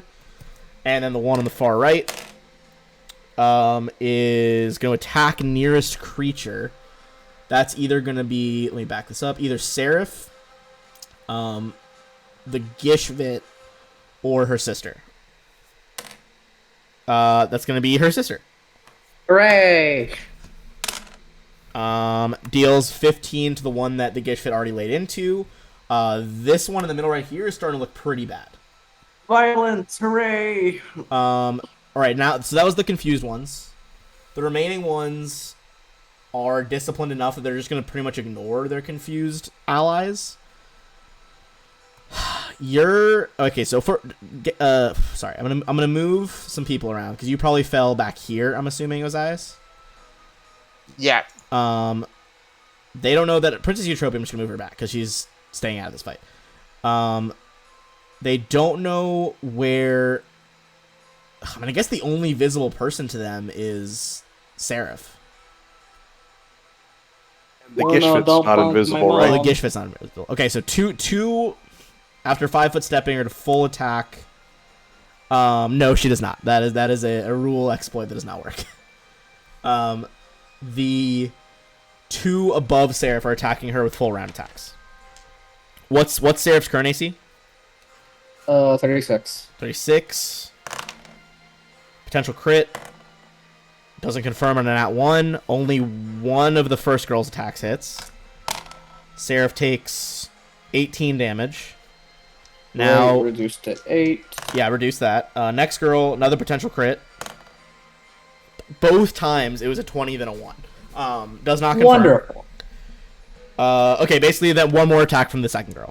This time for 21 reduced to 11. The one by the Gishfit Phineas is going in with all of her attacks as well. Okay. On the Gishfit. What's Gishfit's current AC? 38. 38. One's gonna get through. I'm going to use redirect attack so that she hits her sister instead. Ooh, is there a save on that? Huh? Is there a save on that, or just can you just do it?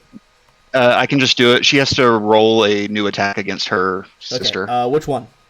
Once she hits one which- of them, it will be permanently bound on attacking her because of confusion. Let's go lefty. Let's go lefty. The left one? Okay. Lefty. That's a potential crit on a 19 with a great sword. Crits her sister. For 44 damage. As she cuts this huge gash in her belly, and the confused one whirls around as those two try to get into a fight. Okay, now we got the sentries. They can't really see through. Let me check what scrolls they have. Do they have any scrolls that could fuck with this barrier?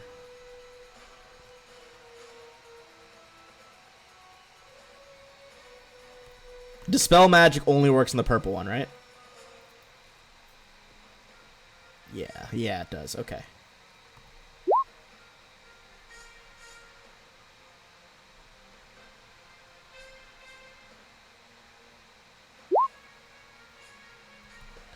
All right. They can't see Blaze right now, so they are going to start forming up ranks. And marching into the prismatic wall. No. Their commanders are telling them not to.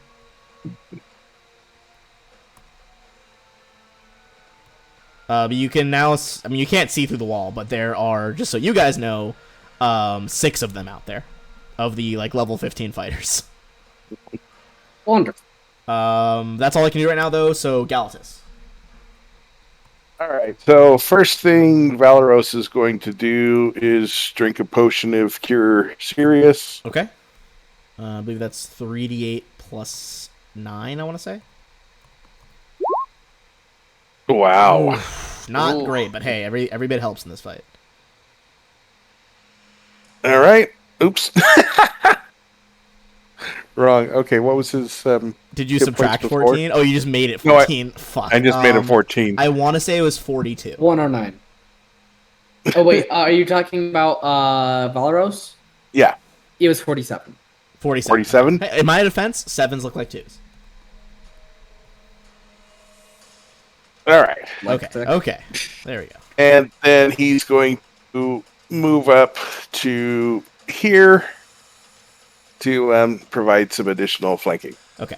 And then Galatus is going to go there Okay. and full attack This lady, I see. with Bane and studied target and Bane's flanking. Target, flanking, and she's flat-footed because Galatus is invisible, correct? Yep. Okay. Go for your rolls.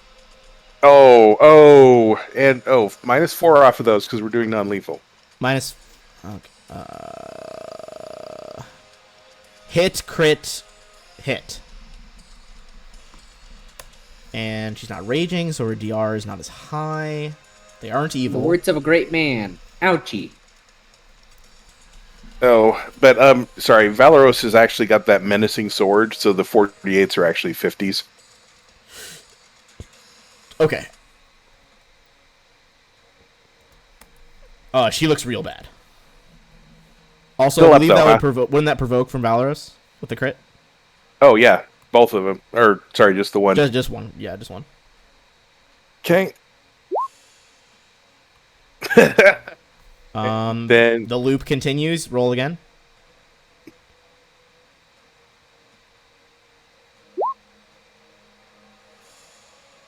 Also, Valoros is hasted. Shouldn't he get another? That's real. Or also you are as well. so- Galatus, that was real close to outright killing her.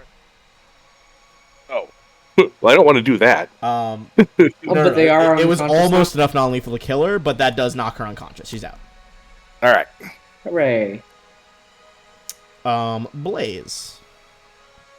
Alright, so first things first. Blaze is going to attached to this pillar a small card. He's gonna yoink it. Hell yeah. The magic of the and universe then- swirls around you. They are going to fly out back over yonder. Okay. into the And main room. they instinctively know what to do. They throw this card down at the ground right over here. You guys hear like as like a trumpet echoes through the plains, and it's gonna have the stats of Elizalin Dazadi, but Toddy appears. Yeah. Yay! Hooray! Holy shit! What's happening? What? What the fuck is that thing? She like points at like the flying dragon bear. The flying dragon bear. Oh god, Jesus Christ! So did that take any actions, or was that just like more for No, flavor? that just happens on your turn. Oh well, let me double check. Wunderbar. I will read it to make sure.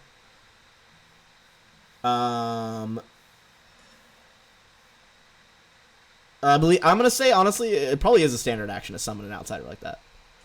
Okay. So that will be my standard. And I have Elizalin won't Dazada quicken. stats up, so you don't have to worry about it too much. Okay. And then Seraph and Toddy are gonna get to work healing people. Valeros is going to get healed for another 36. Hey, that's not bad at all. And then Toddy is going to 5-foot step and heal Galatis for 22. Fuck yeah. Okay. Magic swirls. That is the Magi. I mean, if they can reduce this fucking wall anymore, the soldiers might just brave it. Yeah, Foolish, that's a good but idea. brave. Okay, one of them activates a scroll of disintegrate and gets rid of yellow. So Alright, yellow, orange, and violet are gone. sounds good. The other one is going to cast daylight. So all that's left right now is blue, Green and red. blue, green, and red. You know, lucky for them that you can't cast prismatic wall again, right? Mm-hmm. Yeah, totally. Oh, they're worried that you're like going to, so they're gonna they're fully just like, that's enough, charge them. Foolish. All right. Yeah, I am going to need to have each of them make a. Well, it's not their reflex- turn yet. That's gonna be on their turn. Yeah, It's okay. still a ways to go. They're last in the initiative order. Okay, Silver Sentry, big boy over here. Big boy. I mean, his last program was to try to target the caster, so I feel like he's gonna. Try to punch me. I mean, he's gonna full attack and chuck 2 axes at you. All right. Good for him. What's your AC? 45. Okay, potential crit and a hit. Crit does No, not not convert. potential crit. Okay, I use my cat's luck. Not cat's luck. Fortitude 9's life. What? 9 lives charge, and the a critical hit or sneak attack is scored against it. The critical hit or sneak attack is negated, and the damage is instead rolled normally. Okay. All right. So you got through those. How many doubles do you have right now? I have 7, so a D8. Okay, I'm just gonna roll this flat in the open. As always, 1 is you. All right, takes a double. Sorry, that should have been a D7 the second time. Let me re-roll that. 2 doubles down. Cool. That is the Silver Sentry. Phineas. Well then, I'm going to do lightning arc, starting with the leftmost, and to the bear guy. Okay, so And- it goes through the 3 girls, then him, right? Yep. Okay. And so I'm going to. Yeah, I'm not going to maximize it. I've only got 1 charge left on that. So they need to make a reflex save, DC 24. He passes. The 3 girls fail. But he's pretty low. This might finish him.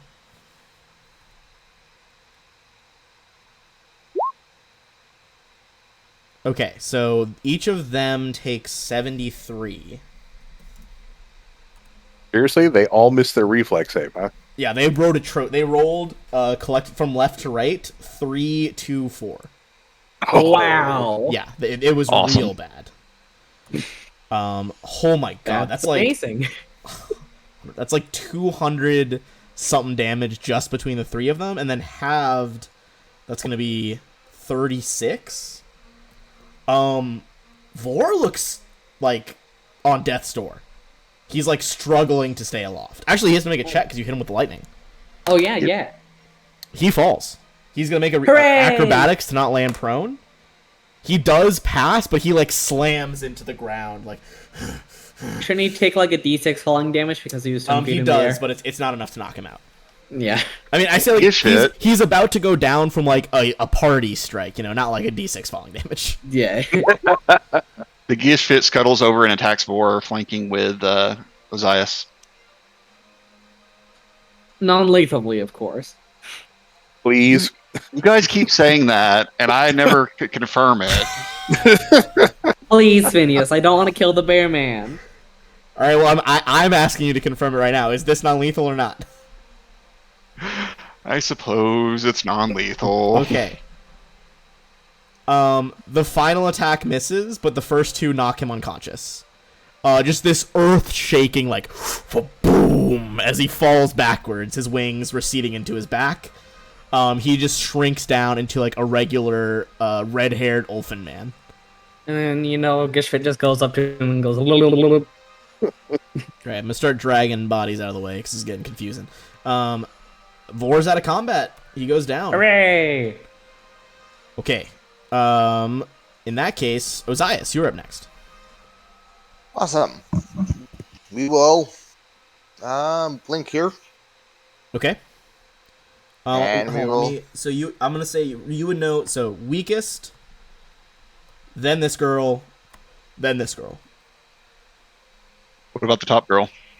Top girl's full health. This one hasn't been hit. Good for And them. the other one over here. She also has not been hit.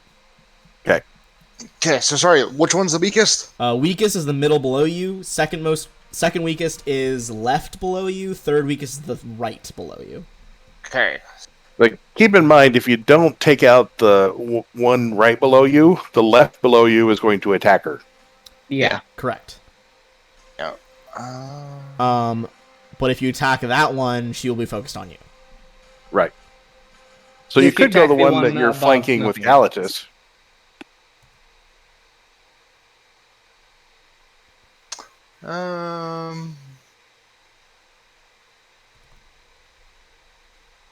All right, yeah, we'll go for the lowest one first.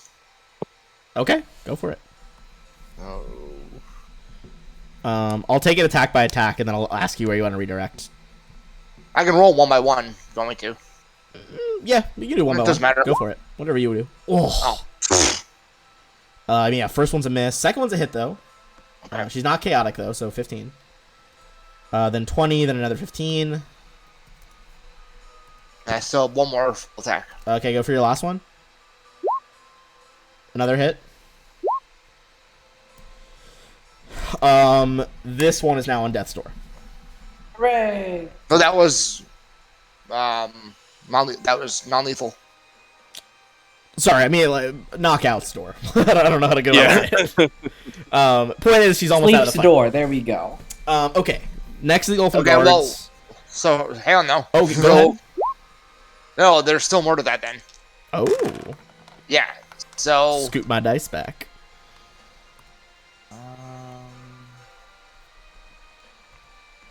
so that is 1, 2, 3. I have 4 demoralizing checks. Jesus Yes, sir. fuck. Okay. Yeah. I mean, yeah, roll them. I don't Pretty think good. she's gonna live long enough for you to need to roll any others, because that's already like 4 rounds that she's demoralized. Yeah. I will mark that she is demoralized, but yeah, she's fucked. Okay. Cool. Ulfen guards. We're gonna, as always, we're gonna start with the ones that are insane. Not insane. That would be permanent confusion, but Oh, confused. she's shaken for the number of rounds equal to damage dealt. Equal to damage dealt. Yeah. Jesus fuck. Enforcer is great, man. So 15 rounds. Yeah, I mean she's fucked. I can go. I can go more. She's done. There's no way this fight's even going in 15 rounds. Okay. Top girl babbles incoherently and does nothing. Hooray! Bottom left. Oh, bottom left doesn't need to roll. She's fully attacking her friend. Crits on a 19. I mean, they're crazy. She full kills her.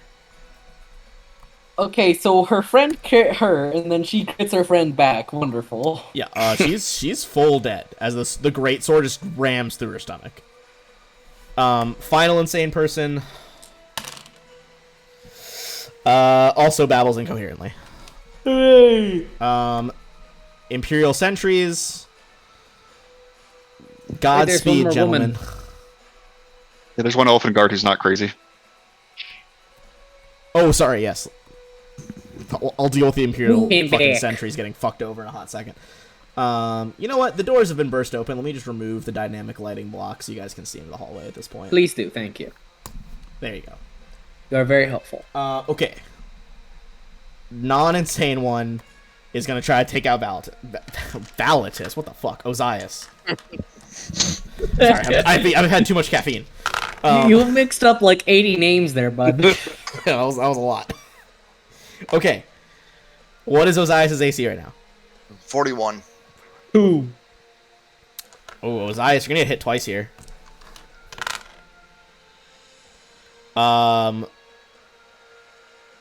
First swing is 29. You're dropped.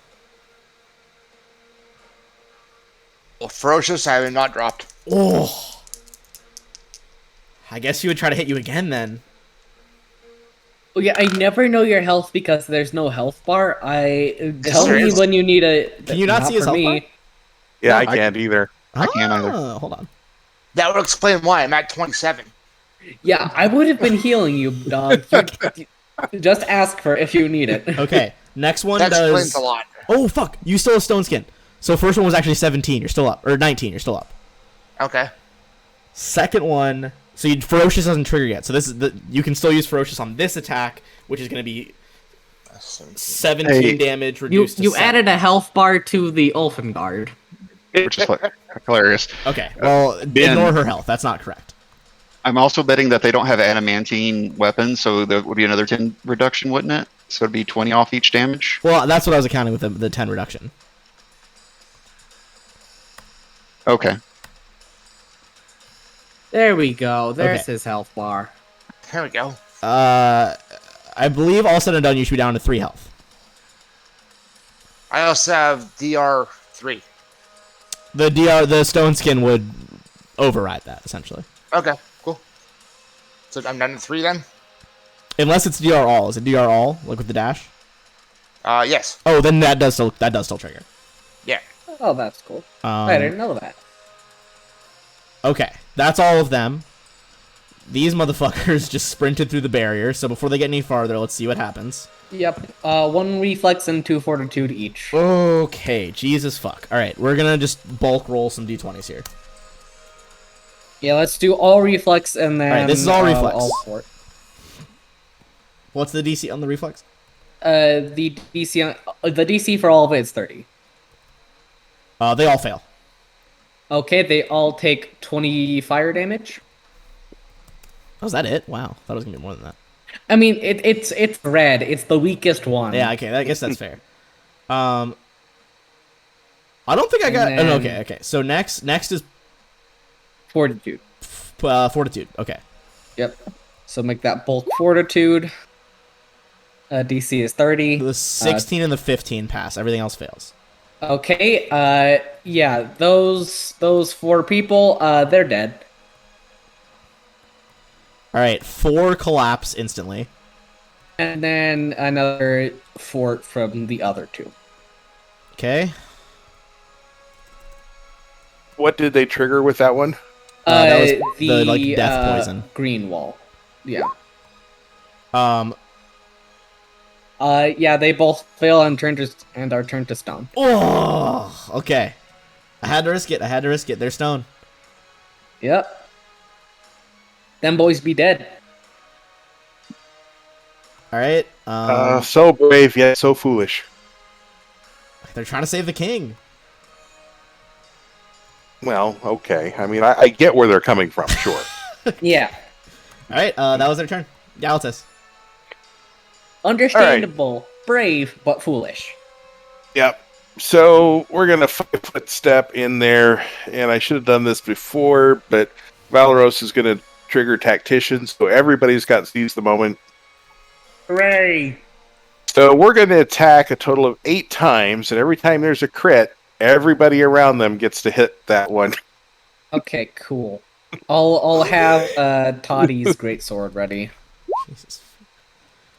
All right. All right. So First one's a there- crit. Second one is not confirmed, but is a hit. Hold on.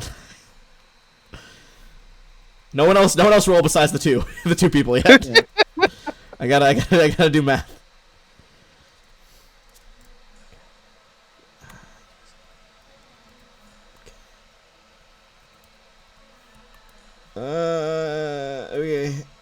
Okay. Okay. All right. She's still up. There was 3 crits there, so Hang on. Fourth attack from haste. another hit, but not a crit. And another attack from haste. Another crit. I mean, that's 4 other times everyone gets to attack. Yep. In a flurry of rapier strikes, the fucking Morning Star, just the great sword from Toddy. This one goes down and is I'm just gonna call it. She's unconscious. All right. Cool.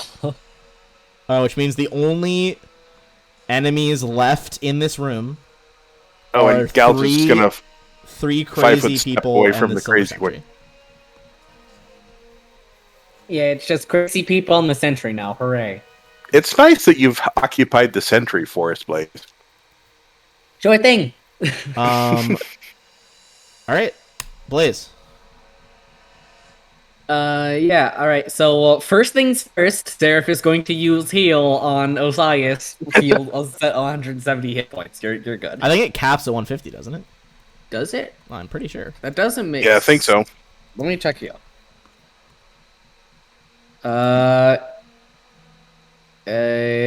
Okay, so yeah, it does cap at 150. Okay. I mean, So, yeah, it's kill still an 150. insane spell. All right, so with a flurry of magic, Ozias is healed for 150. Next thing, so slow actually works on it, right? Slow removes its ability to double move. Yes. Okay. That isn't too great, seeing how it's already here.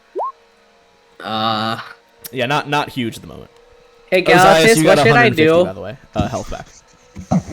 Sorry, what was that? You got 150 health back from Sarah. Oh, sweet. Who's still out in the hall? Past the wall is. Oh, I actually had one too many of the other guards. There's printed out. like two the mages, kids. I'm pretty sure. All right. Well, they're probably not going to go through the wall again after seeing what happened. No, they're not. Yeah, and I'm pretty sure they removed a couple of effects, so I might be able to shoot a spell through. I'll be right back. I am going to fly over here, and because they removed the indigo wall, I can actually shoot spells through. Okay, what are you shooting? Yeah, but so can they. I'm fine. I have a lot of SR. All right. I'm gonna drop down, a nice, quaint, good old disintegrate. No. You can't do a burstable disintegrate. Right. Okay. Fine. You're such a boring man. I'm sorry. We want these people as friends later. Okay, Frenchmen's. You can have a friend that's a lizard, baleful polymorph. Okay, On this one. So two wisdom saves. which first. one? The top one? Bottom one. Bottom one? Okay. Fail. Alright, and then a fortitude. Wait, I got those reversed, but yeah, fortitude.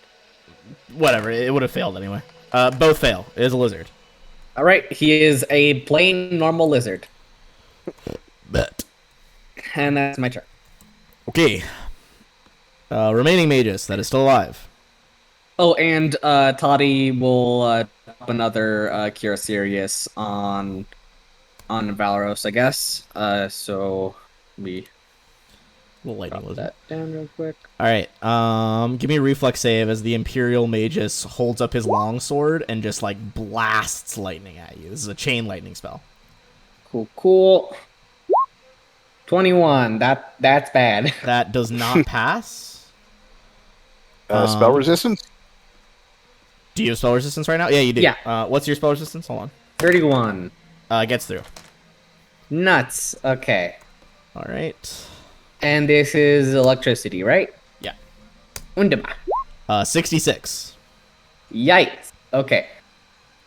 Let's see. So that'd be minus 46. Hey, ayo. It's the number.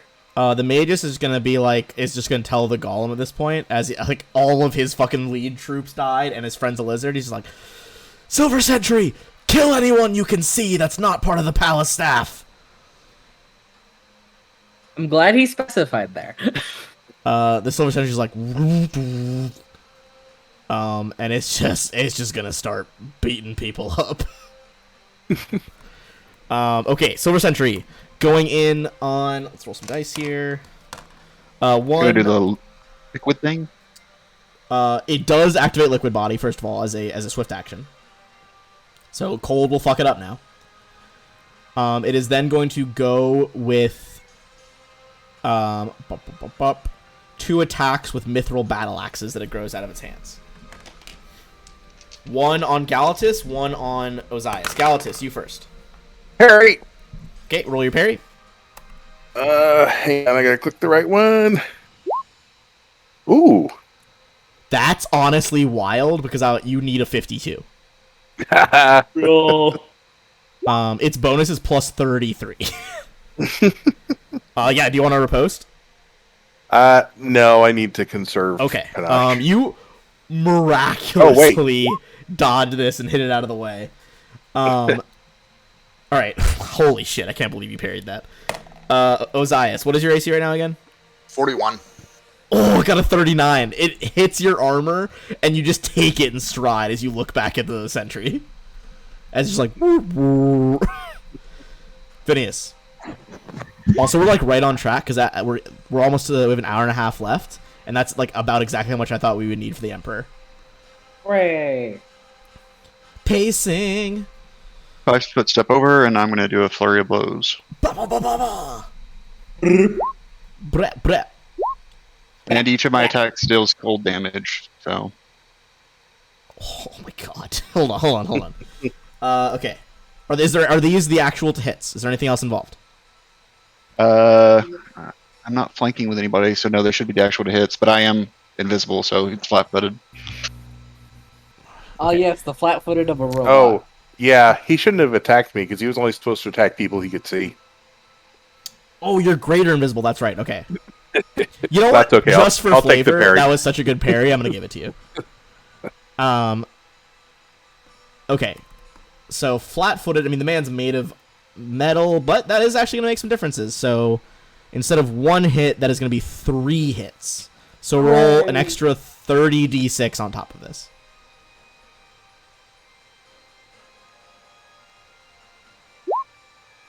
Yikes. As you just like pinpoint accuracy, Phineas, just like 2-finger strikes, like you're doing like pressure points. The fluid of the liquid mithril just starts to like crystallize in spiky formations, and the Silver Sentry collapses into a pile of frozen metal.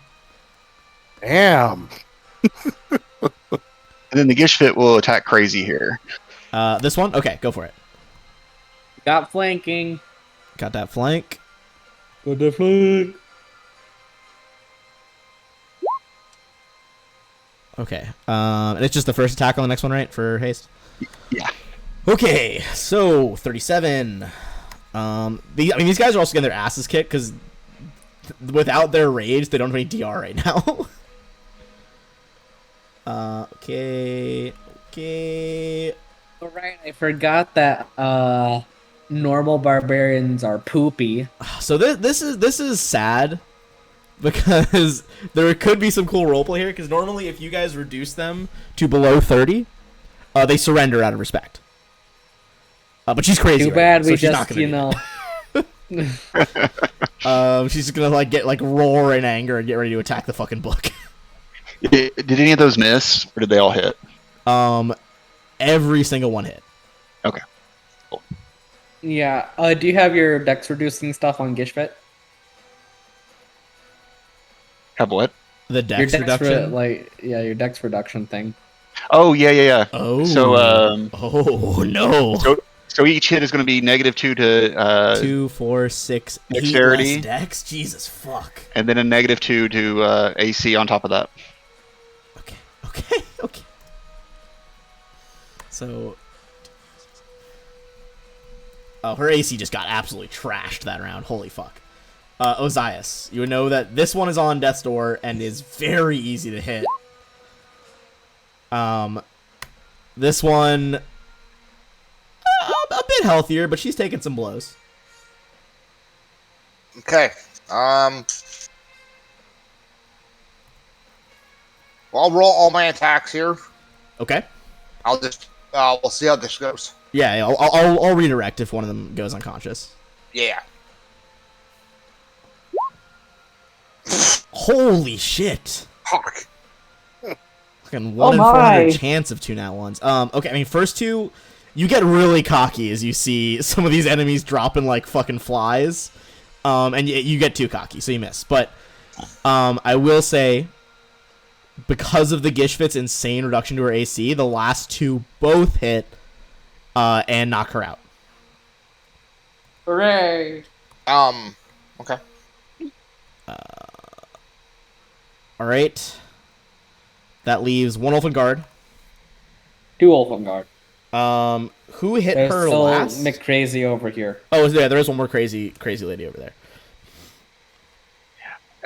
Magical lightning appeared and hit her from nowhere, so Yeah, I guess she's just... I'm going to have her roll again, then. Top one swings it... Or, sorry, bottom one by Phineas. Swings at nearest person. They're invisible. He's not. You said Phineas. No, just... Oh, did I say Phineas? I meant nearest person. No, I said the one near Phineas is who's doing this. Oh, okay. yeah. But you block it on your armor, Ozias. It doesn't hit. Top lady miraculously acts normally. She's gonna 5-foot step in. And Galatas, you're still invisible, correct? Yep. She's gonna full round attack your buddy. All right. So let me know if she misses by 5. 38 AC. Okay. 38 AC. Yep. First one misses by 5. Okay, so he's going to riposte. And we don't have flanking on her. So, oh, well, That's that's crit. not bad. You want to do your crit too?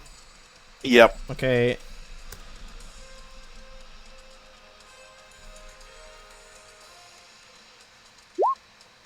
Oh, and back again. Back and forth. My panache is back up. And it will go back down. First one's a miss. miss from Valeros. Okay, so the next attack is going to be a hit. Okay. Then the final 2 attacks miss. So it was, the first one was it was within it was within 5, right? So 3 attacks don't hit. The second attack did hit. That's the wrong dice. Valor's gonna take 23. Imperial sentries are all dead, which brings us back to Galatus and Valoros. Okay. Well, 5-foot step to flanking position.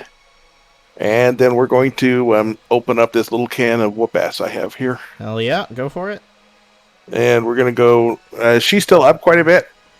I mean, you guys have done some decent damage to her. I know you guys saw their HP earlier looked like it was 309, but that's with them raging. So they actually are much lower than that. All right. Well, we're going to go ahead and do all non-lethal then. Okay. Don't want to risk it. Right. Hit, crit.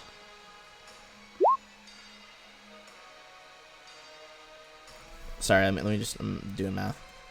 Mm-hmm. And then that's a crit, so 44.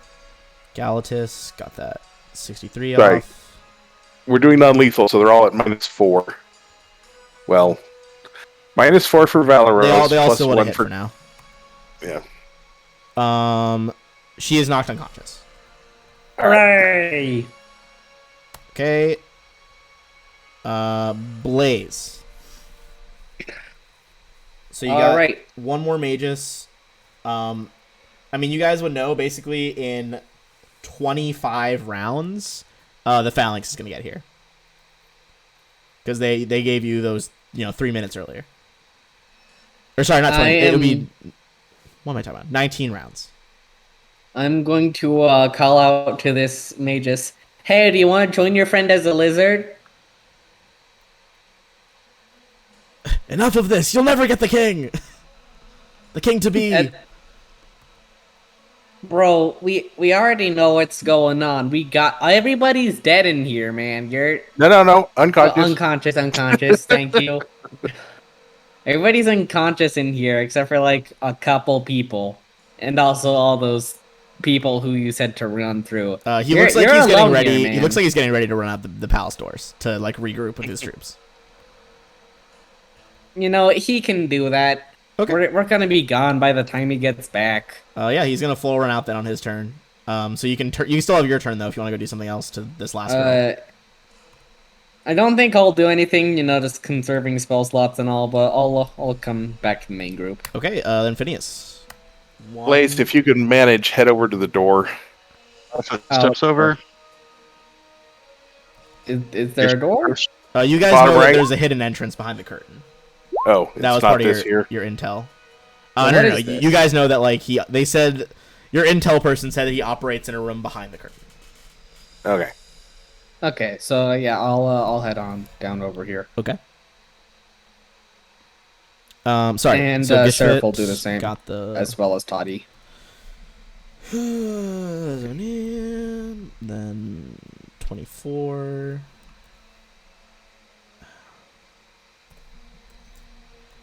And then Final Bite also hits. She's Mortal Kombat swaying, Phineas. You want to knock her out? Sure. One finger. Boom. Just What? like, Death Witch, really? I didn't want me to do that, Galatus. Phineas, you kind of just clap your hands on either side of her temples, and she drops. And with that, we are out of combat. I cast Stabilize on anybody who's savable. You know what? I'll say you stabilize the final Elephant Guard, so she doesn't go down. Okay. Why not? Okay, let's do a quick 5-minute bathroom break, and then let's see if the prince is through that door. Oh yeah, by the way, I'll transport all the corpses into the camp area. Unconscious Or all people. the. Look, I just call them corpses because that's pretty much what they are. They're people that are out of combat. Look, I'd be now. really concerned if a doctor called an unconscious person a corpse. Well, I mean, after the lions get I'm not a rolled, there will be. doctor. They're in a separate room, okay? Yeah. Yeah, I also gotta go use the restroom. I'll be right back. They're awakened lions. They can use doors.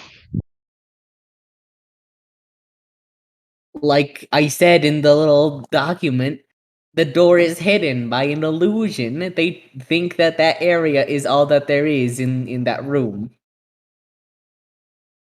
They don't know that there's other places in the demi-plane. Okay. Okay.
I'm gonna create a version of Heroes Feast, except for it sounds a taco truck.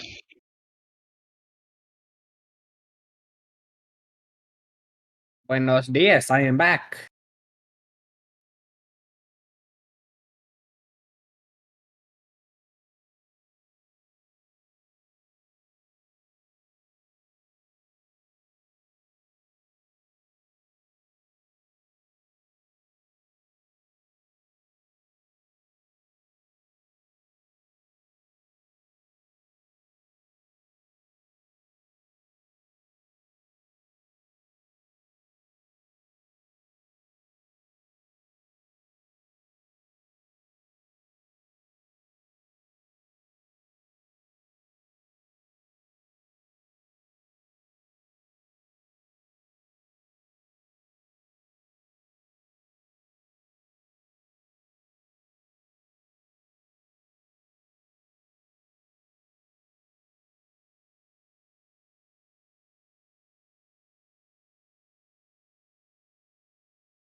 their stuff. We'll disable the trap and the illusion. Okay. I would say you guys are a little bit under the clock with the phalanx coming, so I will say it's not going to be able to take 20. You'll have to roll for it. And he'll assist, and he can't fail. Oh yeah, you're good. Basically what that would have done is it does like a very much improved form of Phantasmal Killer. Huh. Wonderful. Yeah. Wonderful. Just So I can, potential I can bounce instant back death. on it now. Huh? I'm telepathic now. Oh yeah, that could have been bad. Okay. They'll probably just kill some poor bloke in like the Arcanist Guild. Do you guys Through the door. all right. No, I think we should probably just end the game here. Okay. No. I mean, I feel pretty victorious at this point. Well, we gotta feel more victorious. All right. I'm gonna remove, Oh, the all right. illusion, and I'm going to remove the lighting block from the curtain. You guys can go inside when you're ready. I'm going to heal Blaze up just a bit more, and that'll be good. I'm going to describe. Pause right there, because I'm going to describe the room before you see anything. Okay. Thick plush carpet covers this large study, enclosed by sturdy marble walls carved with immaculate reliefs of olive trees and lions. As you guys can venture farther in now, as there is a wall blocking you, obviously. Hey, Ozias, big meaty boy, could you come here and step over this line for us real quick? Certainly. All right. Sitting at a desk, plotting how best to take control of Taldor. You see Prince Carius, Stavian, but a Prince Carius as you have never seen him before. Oh, is it E-boy? Is it Well, E-boy? first you see those Prince blue Carius? flames circling. So this is what he used to look like. As you enter, you see those blue flames on the token start circling his head. And as he stands up in front of you guys, Prince Carius Staven is fully taken by the 6 legend souls. And this is who you see before you. Okay, so he looks very different from the E-boy picture and like the earlier. Yeah, you can see that, yeah, the like E-boy art or whatever. His clothing changes, his whole demeanor changes. And to think you didn't want me to kill him. You know, in hindsight, that might have been a good idea. Hey, bud, how you Yeah, would have made doing? the ending of this campaign shorter. Okay. What do you guys do is you hear like 6 voices overlap, and Prince Carius, quote unquote, is just like, now, it is time for this little rebellion to end. This boy is ours, and Taldor is ours. Everything in this nation and continent will be ours. What do you guys do? I yawn. I pitch the iron bands of binding at him. I remember how they work. Ranged touch attack. They're captured and held immobile as if pinned. All right, make your range touch. Okay. It's essentially that. Okay. They do clasp him as he kind of like floats back, now bound, essentially pinned. You see one of those 6 orange balls of fire circling him flares. You see a pale overlay, almost of like holographic muscles, flex around his thin arms, and he shatters out of them with a 30 strength check. Yeah, all right. Yeah. All right, so this isn't getting anywhere. Shall we ring in, boys? You got the ring and say the magic phrase, open sesame. All right, you hold up the ring. It's glowing red jewel pulsing. Prince Carius kind of looks at it vaguely, and then you see his unfocused eyes widen. And he's like, "No!" A doorway opens in front of all of you, and you step into Prince Carius's mindscape. The physical world fades away into a white mist, and when the white mist clears, the view is changed. Instead of a landscape of marble, plush velvet, 6 doors lead out from this crack-riven chamber. In the center of the room, a human-sized rag doll sits on a wooden throne. His body and clothes stitched together from several sources and bound together with 6 distinct chains. You guys can either make a knowledge arcana, planes, or religion check in this room. Why not all 3? Natural 20 and nat 20, holy fuck, and the 6 too. Yeah, it's a nat 2055. Good God. As you guys look around, you quickly piece together that the ragdoll figure is obviously Carius as the boy's conception of his own soul. Though his identity is not thoroughly overwhelmed at this point, the avatar cannot speak or act, only occasionally shift and sigh. The 6 doors in the room lead to the 6 separate mindscapes where the legendary spirits of Taldor lurk. Now I'm going to describe these doors to you, and you can choose which doors to go through to solve these problems. And you see that they actually are labeled now, so now we know who the emperors are. Hooray! Fire door. The red marble door is engraved with leaping flames. It leads to the 6th legend, Stavian the First. The sword door. This iron door is set with a curved scimitar, its blade wet with blood. It leads to the 5th legend, Emperor Generis III. The harbor door. A blue marble door engraved with a 3-masted ship in full sail. Leads to the 2nd legend, Syricus. The whispering door. A white marble door engraved with a hooded figure whispering into another man's ear. It leads to the 4th legend, Beldam the First. The crown door. A pure steel door set with an inverted ruby crown, leading to Emperor Darnlear the Overthrower. And finally, the lion door. This golden door is engraved with a rampant lion. It leads to the 1st legend, the spirit of first Emperor Taldaris. You know what? I think we'll take that hint now. All right. Yeah. So, you guys have some time here. I'm going to tell you some rules here. Time is accelerated within the Mindscape. For every hour that passes here, only 30 seconds passes outside. You guys basically have 2 minutes till the Phalanx gets here. So you have 4 hours.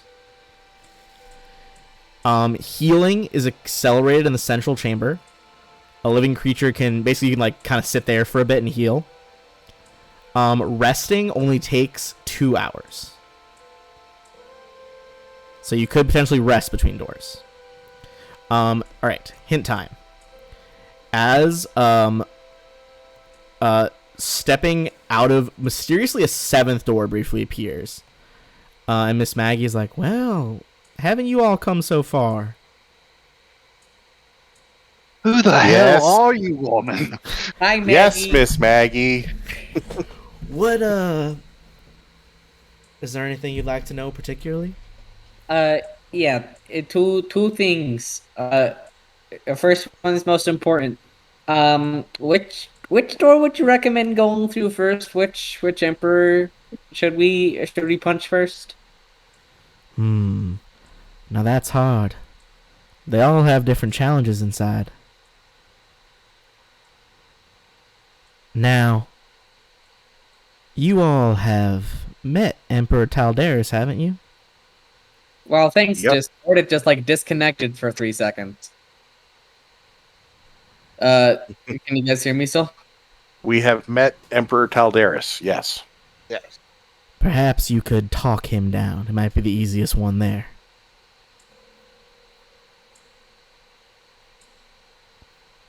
All Well, right. that makes sense. As long as you all didn't offend him in his life in Axiom. I didn't. I don't think I did. Very well. And I guess the second question was already answered by that. So thanks, Miss Maggie.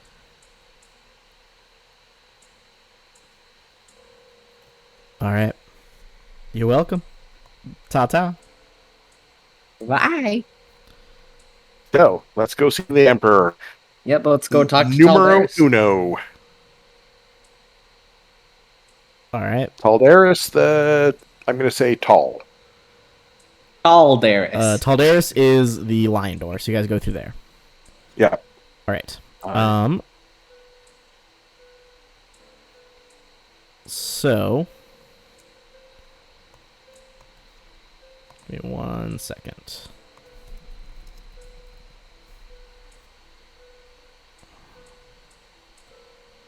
All right. As you guys enter, this is going to be a little bit of theater of the mind for some of these, as it is not intended to have a map. You guys enter the lion door. The arch door seems worked with solid gold, from solid gold.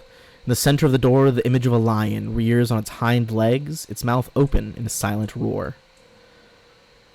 Beyond this door stands an idealized version of Taldor from the ancient past, as it exists in most citizens' minds. Golden fields of wheat, rippled by the wind into ocean-like waves, extending as far as the eye can see until they meet majestic mountains on the horizon. Bone-white ruins jut haphazardly from the landscape, and a heroic figure stands atop a broken column, stark with the endless sunlight. With endless sunlight. You see Emperor Taldaris not as the, Axiomite you all saw before, the inevitable. This is a young Taldaris, cunning, fearless, sweeping brown hair, strong jaw.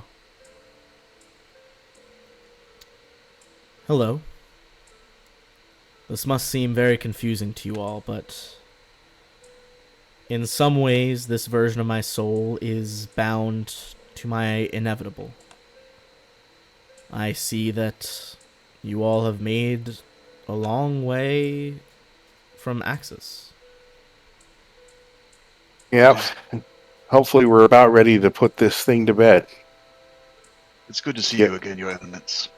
And I'll bow, uninvisible.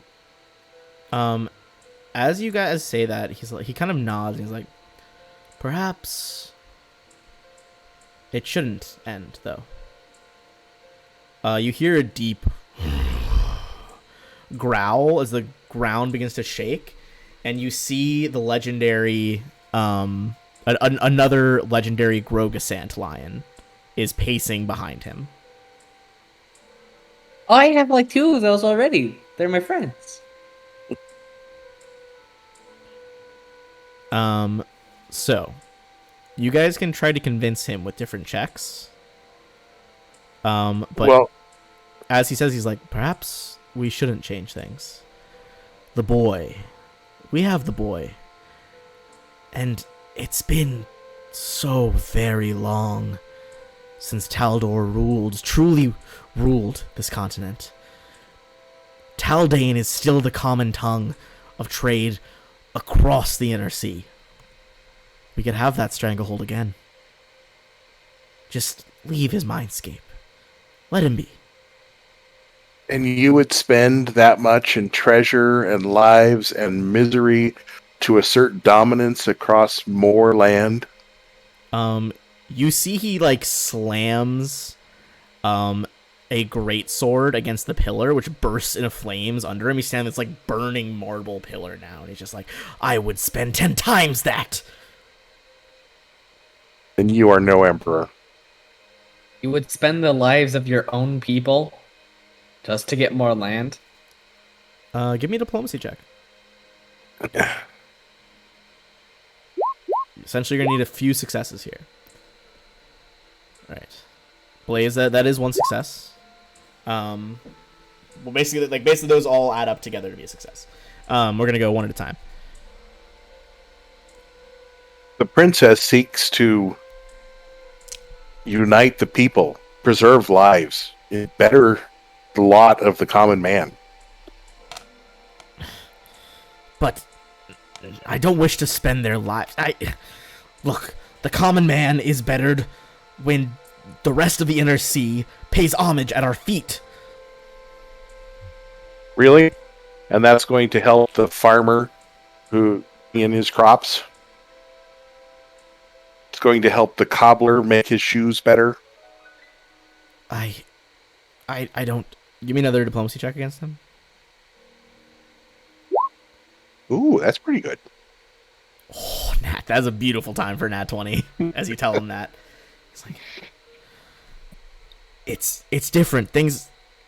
They're so different now. You see the lion is kind of pacing like much more uncertainly now as it kind of looks to its master. And Taldaris is just kind of looks at you all one more time. He's like, but security. How can we know that all these new nations, these nations that have grown since my demise, what if they strike at Taldor? Taldor is decaying. It needs this new leadership. It needs a leader. A leader to defend, a leader to inspire, a leader to improve, trade with the neighboring nations, not conquest. We don't need them to bow at our feet. Do one last diplomacy check. Anyone want to assist him? Valoros said that flat aiding is your second through all of this. Valoros quick to jump in. Blaze, you're assisting as well. The Emperor, the flames die out on his pillar. And as that happens, you see the Gorshian lion grows from huge size to colossal. And you see that this is the Grogrisant. The one with the six-eyed lion that is like representative of Taldor's spirit, the mythic creature. And as it stands behind him, it sits looking at all of you unblinkingly with 6 golden eyes. Taldaris sheathes his sword as you hear the lion starts to... You don't realize what it is at first because it's so loud, but it's purring. Taldaris looks at you and says, your words, they ring true to my ears. Taldor was a dream I strove toward, but perhaps that means I am just still asleep. The world I knew was the one that needed me, and the world you hold now is... It has very different needs. May the gods speed you on your way. After a few moments he adds, the boy may not survive without us to bolster him, and a half-life is no life at all. He takes a step back, kind of straddles the lion's head, and it pads away. As they leave, you see the remaining marble ruins around them crumble. Fresh new buildings in the new Taldan style spring from the ground until the wild landscape is a flourishing town. And you guys can return through the door as it seals behind you, becoming blank wall. I like him. One of the chains removed around good old wood boy. Yeah. As a matter of fact, it is. The golden door shuts and turns to just a regular wall. You see that the chained portion, in this case it was his chest, turns from a wooden ragdoll into Carius's real chest as the chain vanishes. With or without clothes? With clothes. Okay, good. You see it's like his outfit when you guys met him earlier, like the kind of like bluish suit that's like very casual and nice. Not even like imperial robes. I'm partial so- to the Whispering Door myself. Yeah, let's go talk to Mr. Whisper. Okay. Give me 1 second. Okay, so you guys are going for the Whispering Door, which leads to Belden the First. We walk in, it's my grandfather instead. Fuck. It's the giant, yeah. The ogre. Okay, wait, nope, that's the wrong room. That's the right room. The white marble door is covered with a shifting silver film of mist. Engraved into the marble, you see the same hooded figure, its hand covering its face, as it whispers to another man. This is the domain of Beldam I, successor to Sidonus III. As you enter, you find yourself in a council chamber, ringed with whispering, plodding nobles. A polished wooden table stands in the center of the large meeting hall. Indistinct figures line the room's edge, just beyond a ring of marble busts, shifting and whispering constantly. Chairs ring the table, but only one is occupied. The man in the chair is a heavy-set and pale, with thick, dark hair. He sits with palms flat on the table, and his brow furrowed with worry as his eyes flick back and forth between 6 cups on the table.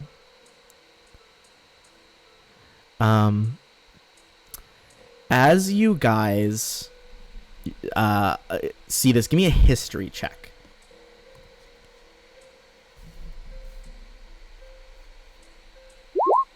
Okay. 40 for me. Oh, you guys are definitely succeeding here.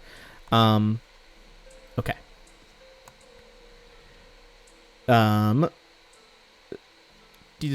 Sidonus III, who Beldam succeeded, was assassinated by a conspiracy of nobles who felt the emperor badly mismanaged Taldor. Beldam was seen as an honest and reliable successor. In truth, though, he lived under the constant gaze of all those conspirators who outdid his father. He was deeply paranoid. You know that he secured his position with blackmail to keep those rebellious nobles in line, and because he was so cowardly, he routinely poisoned the ones he couldn't control. As you approach, you see those 6 cups in front of him. I'm going to show you what they look like.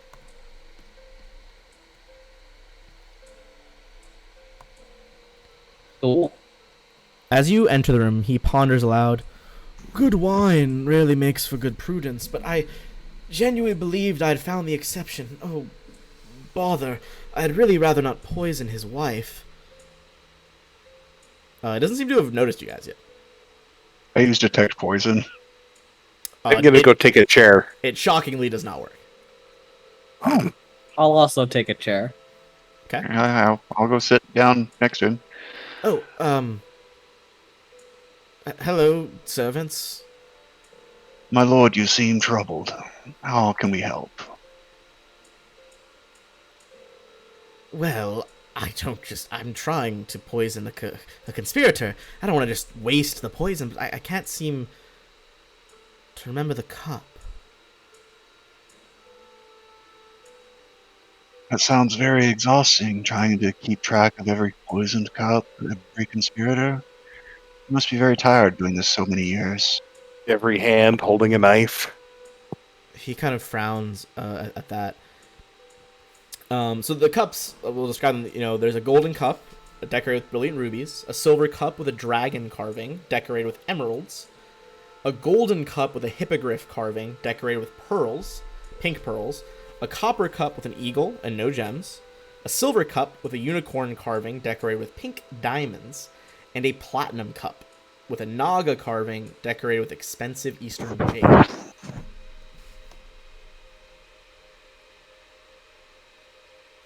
Okay. Essentially, what you're trying to do here is figure out which one is poisoned.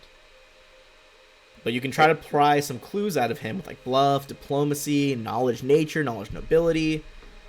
But you have to try to figure this out before you fail too many times trying to get knowledge out of him. What were the knowledges again? Nobility and nature. Mm-hmm. Does Hermione potential work in here? Yes, it does. Okay, well, I'll use that and I'll do nature.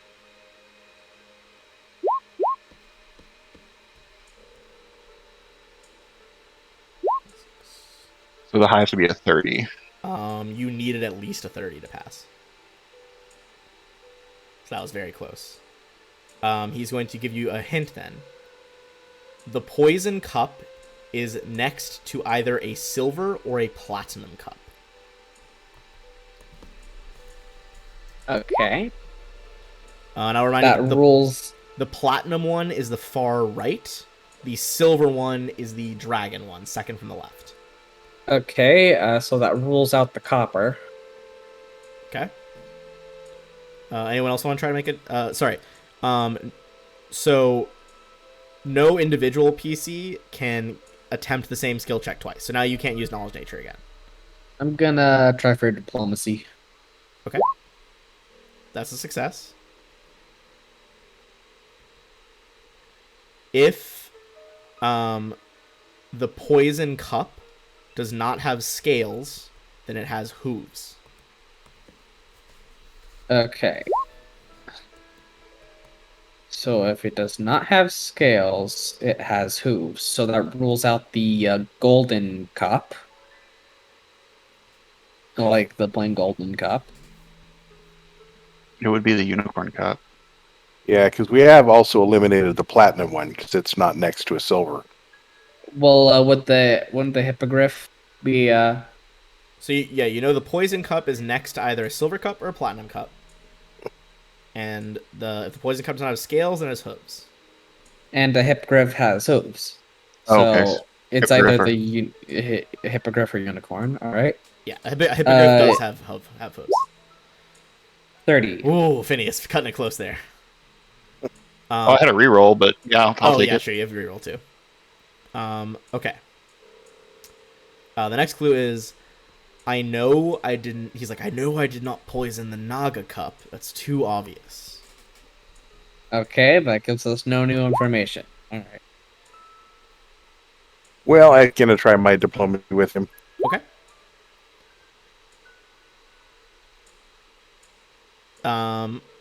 Okay. The next clue with that check is, if the cup has feathers, then it is exactly 2 cups to the right of a golden cup. Yep, that's correct. Mm-hmm. Yeah, good job. We move the hippogriff cup up because that's the one with it. Yep. Okay. All right. I can try a bluff. Are you Right. trying to tell him that one has the poison or doesn't have the poison? What do you guys want to tell him? You are correct. That one, the hippogriff does hold the poison. Okay.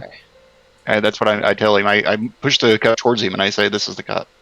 I see. You are truly on my side. There are so few whom I can trust. We are loyal servants of Taldor. As you say that, the mists and shadows of the room swirl once again. Your bodies lurch. A moment later, you find yourself seated around the long, dark table dressed in fashions and jewels centuries out of date. A goblet sits before you, and at the head of the table, Beldam lifts his own. To Taldor, long may she know peace. What is Taldor. the, I pretend to take a drink. Yeah, I'm kind of freaked out. I can't really drink, actually, here. So, hold on. Let me... Phineas, it's in the Griffin Cup's in front of you right now. The hippogriff or the griffin? Oh, sorry, the hippogriff. The one with the poison in it. Oh yeah, I pretended to drink. I did not drink. Okay. In that case, you need to make a sleight of hand check. Sleight of hand or bluff? Let me check if you can use bluff.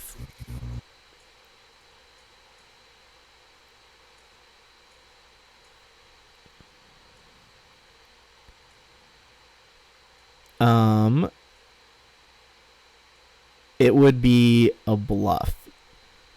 You could do bluff. Thank goodness. 43. Okay. He frowns, nothing happens, and he's like, "What? Let me taste that." Yes, my lord. I As hand him the Beldam drinks it, you see his face Are you start alright, to my purple. lord? But Taldor, and he thump, his like heavy head hits the table. Dead. I lean down and whisper in his ear, "You are not Taldor." As you do that, the shadows swirl around you guys again, and you find yourself in the main chamber. This time, however, the door disintegrates into dust behind you. Oh, hey, I do that. Does another chain disappear? Another chain does disappear, and his right leg is now there. Hooray! All right. What's the My- fire door? Yeah, that was my personal next pick. You both got to talk to someone now. I want to talk to this fire person. The fire one? Okay, you know that is Stavian the First. The red marble door glows from within and is warm to the touch. On its surface is engraved a vista of leaping flame. Tormented faces seem hidden as they flicker. This is the realm of Stavian the first of his line, and the Emperor who declared a religious ban against the Church of Sarenrae. As you enter the door, the red glow of leaping flames and drifting embers illuminates an endless expanse of collapsing and ruined buildings. Iron cages hang from buildings and posts, each one holding a burning, writhing skeleton that clutches the bars with blackened bones and works its jaw in silent agony.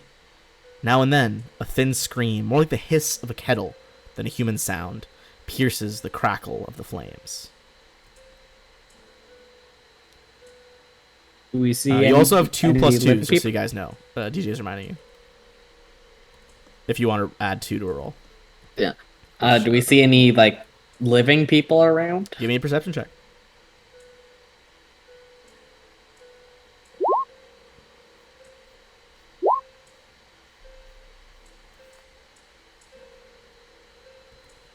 Oh, I guess you guys want me to do that, huh? Oh, Jesus Christ. Sorry. But it's nice of you to wait the week good briefly. Yeah. I mean, the rest of you guys will notice as well.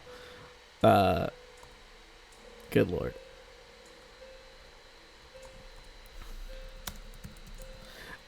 As you advance down the streets, you see a crawling spider of flame. Gonna put it. Phineas, avert your eyes. Phineas is not afraid of anything anymore. He's fearless. What about halflings? You Fuck see 'em. its I'm terrible. face flickers between that of Emperor Stavian and the front of a spider. You guys know that Stavian the First remembers the Emperor who forbade the worship of Sarenrae in Taldor, believing the faithful of Sarenrae were aiding the enemy Cadrian army. You know, most history describes him as a very pious emperor who stamped out heresy for the good of the nation, though this goal was not accomplished without bloodshed.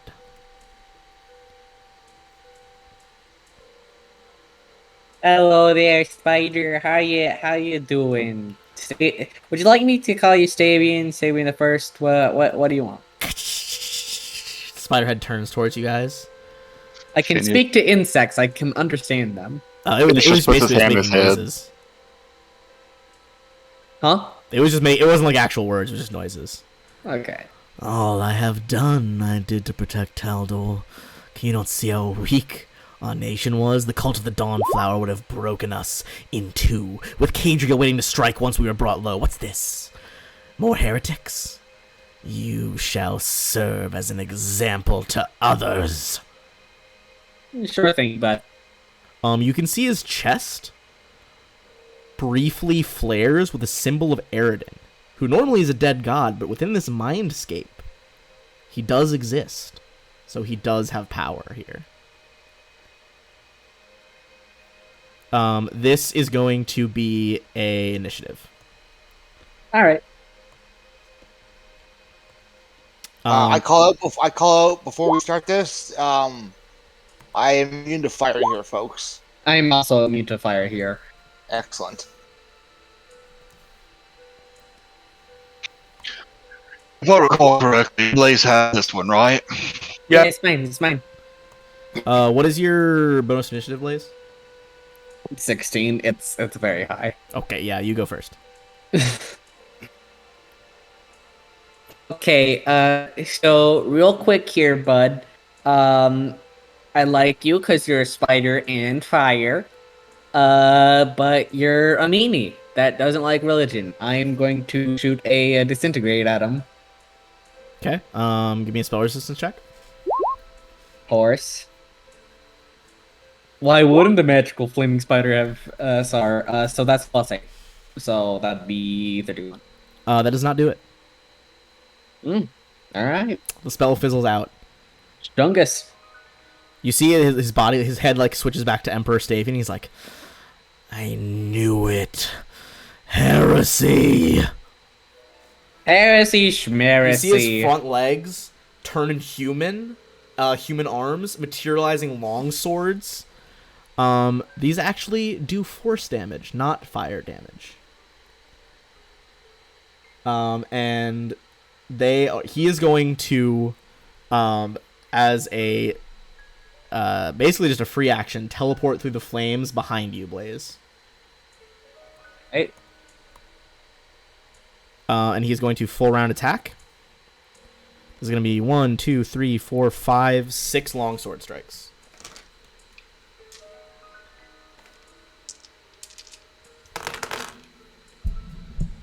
All right. First one is potential crit. It's going to be a 50 to hit. I'm going to nope that with 9 lives, so just deal normal damage. Okay. How many doubles do you still have? I still have... It was a D5, I think was where we ended last time. No, we ended on a D6. D6? Okay, thank you. Alright. It's you, but not a crit. Cool. Even Blur so... chance? Blur, hold on. Alright, 1 to 20. He is going to get through Blur. Alright. You are going to take 38 damage. Alright, so that's actually 28, so I'm at 100. Next one was the same roll on the dice, so it's also another potential hit. Still a D6 because he hit you last time. Takes out a double. Next one does not hit, but is within 5, so it automatically takes out a double. Okay. So this brings us down to a D4. Next one is a miss, and I only had 5 D20s with me, so I need to roll one more. Next one is a potential crit on a nat 20. Does not confirm, but that is still a hit potentially. So it's a D4. Takes out another one of your doubles. Cool. All right, as he just lays into this crazy, like, rapid fire shit, he is also going to unleash a quickened spell. And that is going to be targeted at Galatus. Galatus, I need a will save from you. Okay.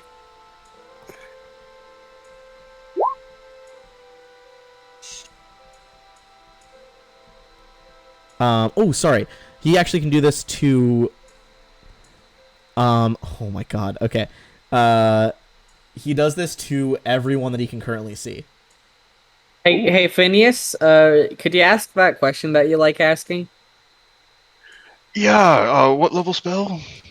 This level spell is effectively level 7. Oh, well, you guys are fucked then, sorry. Okay. Alright, everyone make a will save. Galatus, you do pass as he yells, "Fall before me!" I should also be invisible. Okay, I'm rerolling my if you're save invisible, with this doesn't 9 apply. lives. He has to be able to see you. God damn it. If you're Save invisible, mine, so it's it 40. does not apply. Okay, so Phineas, you're invisible, that doesn't Plus matter. 15 to that from Moment of Prescience. What type of is this? This is a enchantment, compulsion, mind affecting a spell. He needs to make a spell resistance check on the Gishbit. Okay. Actually, yeah, I won't use all of that. If it's he a mind fails on- affecting, I'll he fails just on use the the Gish fit. Koryana charge. Okay, I'm good. That's +2 for me. So Galatus passes. Blaze, what was yours? Because it's a mind affecting, I'll just use my Koryana charge to get Okay, away, get Koryana out. deflects it. Your sword lights up. The pearl in the handle absorbs it. Phineas, you're invisible. Doesn't matter actually. Blaze, that was like when you were gonna re-roll the other one. Was the second roll, I assume? Yeah, that was the second one. Okay. I should roll roll for Seraph. Seraph though. Ozias, that's +2 normally. Yes. Okay, you fall prone at 26. I am rolling Valoros real falls shit, prone, aren't I? And so does Seraph. So Ozias, Valoros, and Seraph fall prone. He needs to make a spell resistance check on the Gishfit. He failed. I said he failed. Yeah. Oh, sorry, I missed that. Yeah. Okay. He didn't get through. Blaze. Oh, sorry. Blaze already went. Ignore that. Yeah, let's go. Galatus. So, do we have haste up or is that gone? That's gone. All right. So he's going to do full attack. Okay. Hit, and also hit. So just so you know, this is all lethal. That's honestly fine. Oh, now it's lethal. Well, yeah, because it's creepy Spider-Man. Okay. Those do all hit. And he actually is evil, so this does matter now. Hooray! Yeah, these Oh, wait, these Emperor Spider-Face spirits, McGee shockingly, is no evil? good, no good. Are all those versus evil effects right? Yep. Okay. All right. He's still up. Well, that's about all I can do this time. Okay. Ozias, you're prone, so you have to take a move action to stand. Yep. Is he chaotic? Sorry, let me double check. I just minimized this thing. No, he's lawful evil. Damn. Lawful. Okay. Yeah, he Oh, may we'll have been stand a up. crazy religious hater, but he was lawful. Oh, we will stand up then. Okay, it's gonna provoke. Yep. He is going to. Is he gonna use a? Which one is he gonna use? He's gonna use a longsword on you.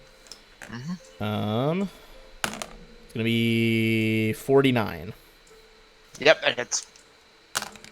You are going to take 29 damage. This boy hits hard.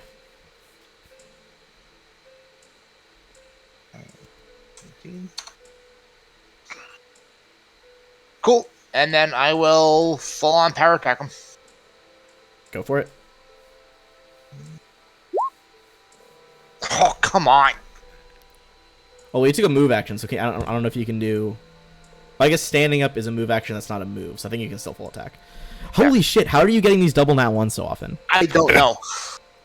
And that was actually 3 nat ones there. Good God, that's a 1 in 4 chance. That's happened 4 times.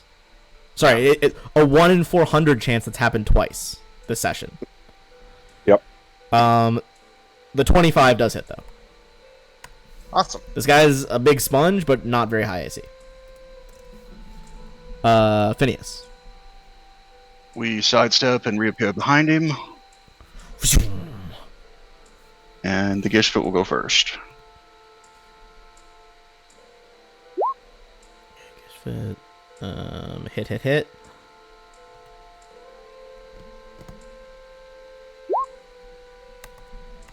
Okay, and Phineas going with that axiomatic punch. He is still standing, but you see his flames begin to flicker. Somebody hit him with a fire extinguisher. Blaze. Alrighty, okay. So, what's gonna happen here Yes, sir. is they are going to Summon water. yeah, just extinguish the fire. Are you going to comment on my saying distinguish? Did you? I didn't honestly. I didn't catch it until you called yourself out again. That's pretty funny. Okay. Anyways, yeah. So, gonna take a nice little snap and a good old finger gun, and they're going to cast prismatic spray on L Spider. Okay. Give me the spell resistance check. Is that going to hit Phineas in the Gishfit? No, they're going to point it slightly upward so the cone won't hit him. It's like an uppercut with a rainbow. Got Yes. it. And it's Pride That's a Month, good so... that's like a good name for I a will. band. Plus eight. Honestly, that's a great name for a band. Rainbow uppercut. That does 36. so 36. Okay, that does get through this time. But are you casting defensively? Because you're right in front of him. Nah, I'm good. Okay, he's gonna try to punch you then. I mean, Feel stab you. free. Okay. Math. Even 50. So That hits. it's a D3. I roll believe to hit now. a double. It's you. Oh. Okay, roll blur. All right. I'm gonna roll this publicly because he's gonna fuck your spell up. And this is very dramatic right now. Wait, does he? Yeah. Yes. Yeah, that's You what have happens. to do a concentration But that it's like is con- it's minus like- all the damage. Yeah. The DC is like 10 plus all the damage he deals you. Okay. So you need a 1 through a 20 here. Nope. You're gonna take 40 damage. Okay, so DC 30 concentration. DC 40 concentration. DC 50 alright? because it's 10 plus it. Well, No, yeah, but Stone skin. Stone Skin. Oh, okay. DC, you know what? DC 40. And that isn't plus anything. I'm just gonna re-roll it. There you go. There you go. Oh, that's so wild. Okay, now time to roll a D8. God, I hope it's not something he's immune to. What's 5? 5. That is turn to stone. Turn to stone. I don't think he is immune. I am double checking. You got 3 spell resistance. Mhm. Ba-ba-ba-ba. He's not immune to turn to stone. All right, fortitude save. All right, what's the DC? 31. 31. Okay. He has a plus 22 to fortitude saves. Whew. So he needs an 8 or higher. That is a 7. Yo! That was close as fuck. Okay. He's like, no, Eridan protects me. It doesn't make sense. No. Eridan's dead, loser. Oh, really? Tell him his god is dead right in his last moments? That's hard. Yeah. Do- I mean, do you, he was a bad guy. you want me to cast Turn to Flesh so you can tell him that? No, I think we're fine. That was real lucky because on his turn, since you guys have dealt him damage, he was about to call to Eridan for a prayer, at which point he gets to summon 3 Deva angels to attack you Ooh. for being heretics. Oh, Okay, well, that was Fire that was Door. clutch. That was Okay. very clutch. Okay, when Stavian is slain, you hear a peal of thunder, boom, roll across the sky. Heavy rain begins to hit the ruins, extinguishing all the flames and scrubbing the smoke from the air. Once you guys leave the mindscape, the fire door crumbles to ash. Alright, you guys have now dealt with the fire door, the whispering door, and the lion door. All that remains are the sword door, the harbor door, and the crown door. Well, I'd like to go with the sword door. The sword door? Yeah, let's go to sword door. Alright. Hell yeah. You can't march into Sword Door. You can't simply walk into the sword door. So bad. The iron door is dull and marked with countless slices and nicks, as if attacked by many blades. The curved scimitar embedded in the door drips a constant stream of red blood. Also, I forgot to mention, as the fire door goes down, his left arm reappears. So now he has, for those keeping track at home, a body, a right leg, and a left arm. And yes, I am Hooray. keeping track by drawing a stick figure on a post-it note, so I remember. Wonderful. Is that enough? I mean, do we think that's enough? He still doesn't do have a what? head. No, it's not enough. There's still 3 Okay. fucking tyrants in his head. All right. It's like, this man's possessed by, like, Mussolini, Hitler, and several others. He's just got Mussolini. Like, he's probably fine. Yeah, let's see. He's got okay. Mussolini, Hitler, Stalin, but we did remove, Mao, removed a few of them. Gorbachev. Behind the door stretches an enormous outdoor battlefield, reaching across a rocky plain heaped with the bodies of the dying. You can either make a knowledge history or local check to recognize this. Ooh, I have local. Anything over a 28 is a success. So those of you who are nuts. over a 28 would recognize this as the Plains of Paresh. It's in western Cadria. This was during the Cadrian-Taldan War. You can hear screams of pain echo across the battlefield.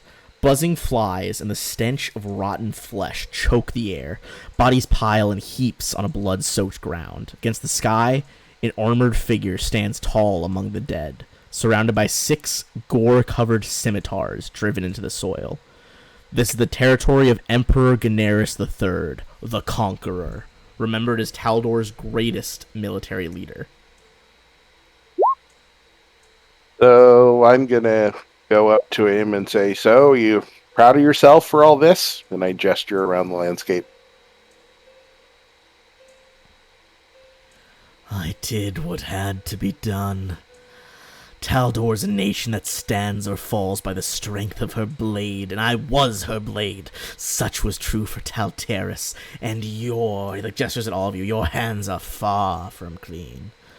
But death's greatest failing is that it can't stop but a single soldier. Never an army. You see the blades of all his slaughtered foes, all their weapons, swirl around him until his form shifts from an armored man into the following. Give me 1 sec to get this picture for you guys. Oh, by the way, Blaze is now large size.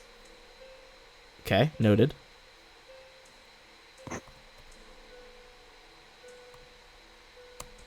This is Empress Ganaris the Conqueror's legend. Ooh. Ooh. He warm.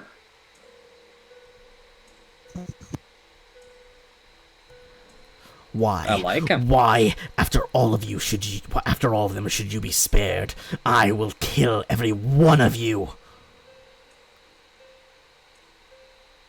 Do you Okay. love- Oh, for fuck's sake. I mean, if you want to interrupt him, Blaze is but one guy. You could try to. Is there anything that you love? Do you love Taldaris, or do you just love blood and murder? He looks down, and as you get closer, you see the body. There are 6 bodies clutching those scimitars in front of him. As you are close now, you remember this. You remember this story from the Plains of Paresh. He became famous because he single-handedly killed 6 Kadrian generals in single combat. He looks around. He's like, I enjoy war. It is true. I will not deny it. But I didn't do it for enjoyment. I did it because it is what it needed to be done. Right now, Taldaris doesn't need war. Taldaris needs a Taldor ruler doesn't who need can war. hold Taldaris is the people guy. together. Oh, Taldor. It's okay, I knew what you meant. Thanks. Give me a diplomacy check. Yeah, give me a diplomacy check. Okay. Okay, that's 46. This diplomacy check has to be done by only one person. 46 is close, but not quite there. However, you do still have 2 +2s from Cade and Kalian. Can you use them both to get up to a 50? You can, but this would be burning them. Do you wish to do that? Yeah, go for it. Yeah. I'm good. All right. You hear, the faint laughter from the spirits of the people who survived this battle, who told their stories in taverns. And you just barely hit the DC of 50. You see the swords, he kind of lifts his arms, and the swords spiral around him, casting these, strange, shimmering energy shields as they circle him. That is a bitter pill to swallow. A great man can bear it. I sense in you a force that can withstand the tides of time. This once, my spirit will relinquish its hold on the material realm. But I am always watching, always waiting in the maelstrom. We will see how you feel in a century, in 5 centuries. Maybe then you will need to call on the Conqueror. I wish Perhaps you my luck. turn. with the remaining souls. Thank you, my lord. His body kind of the creepy like scorpion snake-esque of, you know, metal that surrounds him fades away. He stands before you in nothing but leather breeches and that like scarred, you know, muscular chest of his. He just turns. The 6 swords kind of follow him, almost like his own crown, as they spiral around his head. With that, the ground begins to grow grass, the bodies wither and sink below the earth, and once again, this is the rolling plains in between Taldor and Cadria. As you leave, the sword door crumbles into piles of broken metal. At that point, his other leg is regrown. Hooray! Boat time. Actually, let's save the boat for last. All right, so yeah, the 2 doors you have remaining are the harbor door and the crown door. Ozias, do you have a preference? Phineas just no. buffs really quick. No, either one works for me. Hell yeah. Okay, crown. I don't know if I've told you guys this before, but I get seasick really easily, so So we're going to save that one for last? yeah.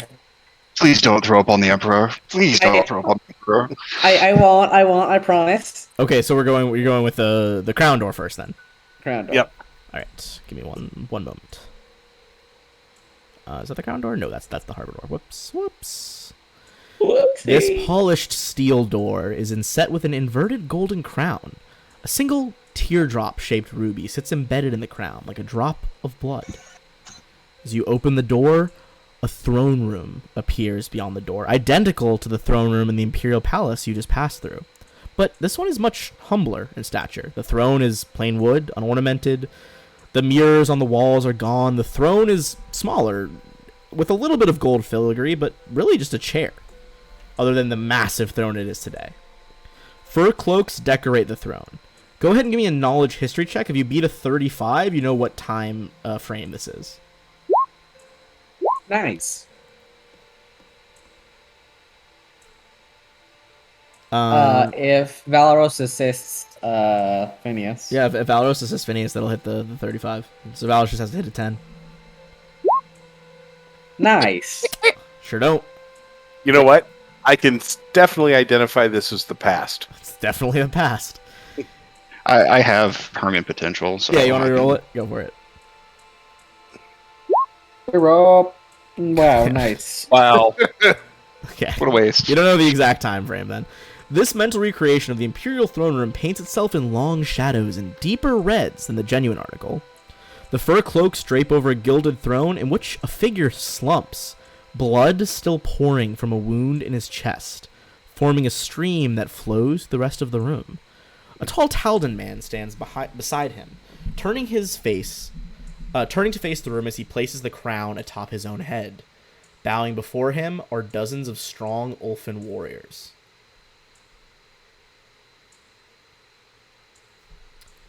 Alright. As you guys approach, the one who just crowned himself wipes the blood from his blade and says, "To a learned man, blades are no more threatening than a poorly wielded hickory switch. I command 1,000 men, ready to die at my whim. Could your would-be empress command that devotion? Can you?" Absolutely.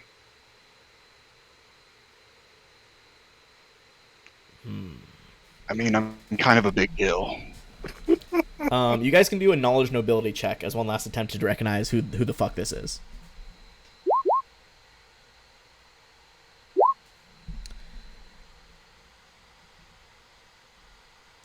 This is Daron Lear. He became emperor when he slew his cousin, Parmian V, the reigning Grand Prince. He fought so well that he managed to get through the Ulfin Guard and attack, and once the old emperor was dead, the Ulfin Guard bowed to him. He was known as a very strong orator and inspiring figure. Though the Ulfen Guard initially followed him due to his battle prowess, they remained loyal because of his ability to lead.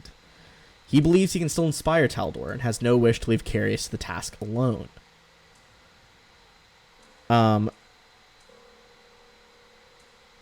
He kind of looks at you as like, my spirit is not like the others. I am immune to weapons and spells alike. The Ulfen Guard, their mere existence tethers me to the world. If you can sway them from me, then I will relinquish command over the boy's soul. Here, a trial between us for the Ulfen Guard's loyalties. Alright. So this trial is going to take the form of a series of skill checks. You guys can get creative, with ways to impress the Ulfen Guard if you can think of something. A maximum of one PC can aid another PC skill check. Well, I think It's gonna we be should use Valeros. Valeros. Yeah. The skills, fair enough. The skills in question that are going to be useful are Survival, Intimidate, Knowledge History, Diplomacy, or Bluff. A successful skill check versus the Emperor skill check wins over some of the guards. For every 5 points you exceed him, you win over another guard. If you're rolling at 1, you lose 1 guard. You need to win 2/3 of the guards. What is the total number of guards? Let's see.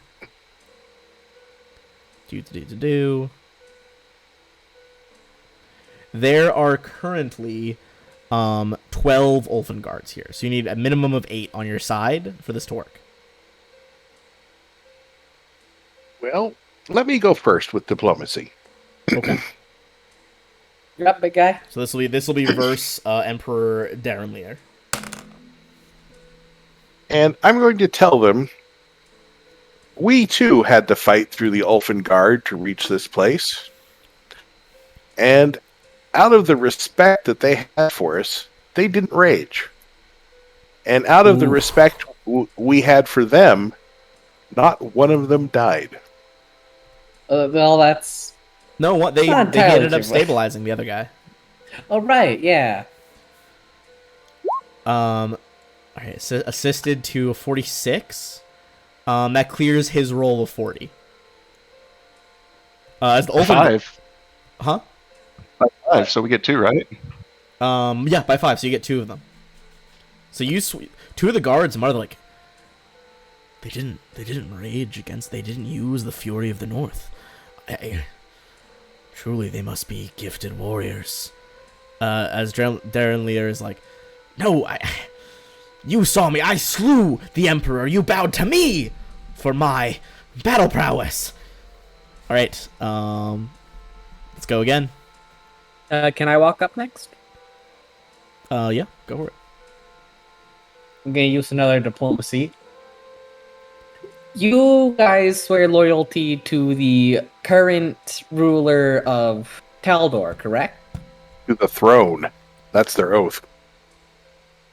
Yeah, they their exact oath. Hold on, I have all their. They have a few different oaths that they say, but the most common one is the ruler, not the throne.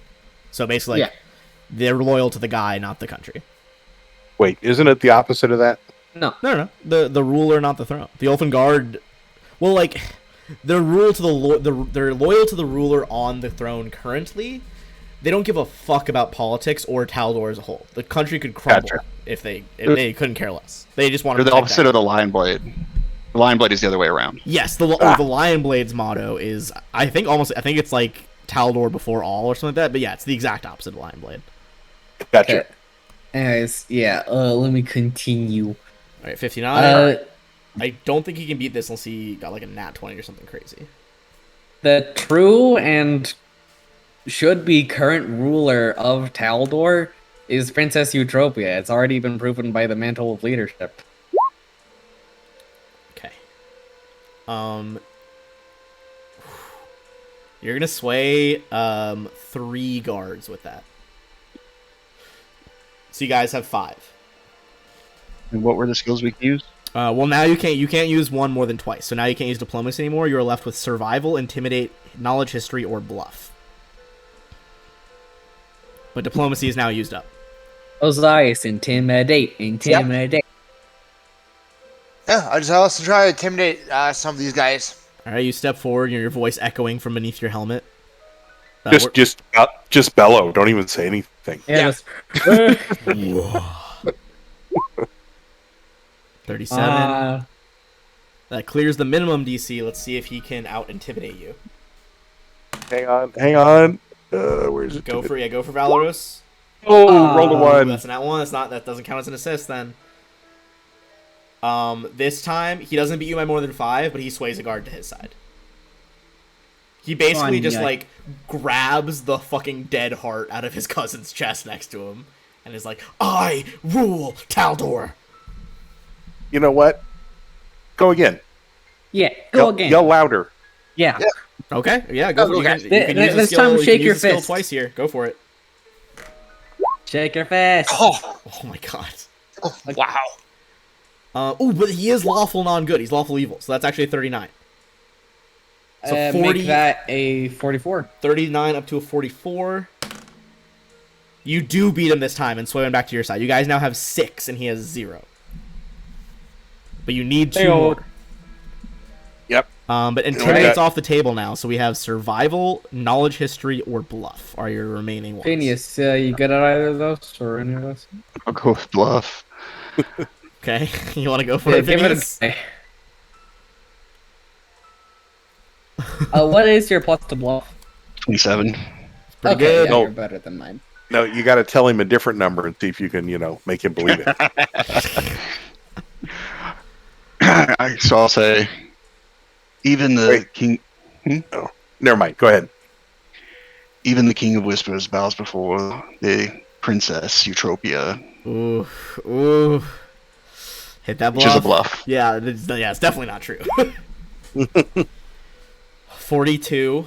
Can you hit the assist with Valoros? Valros. Hit that assist, brother.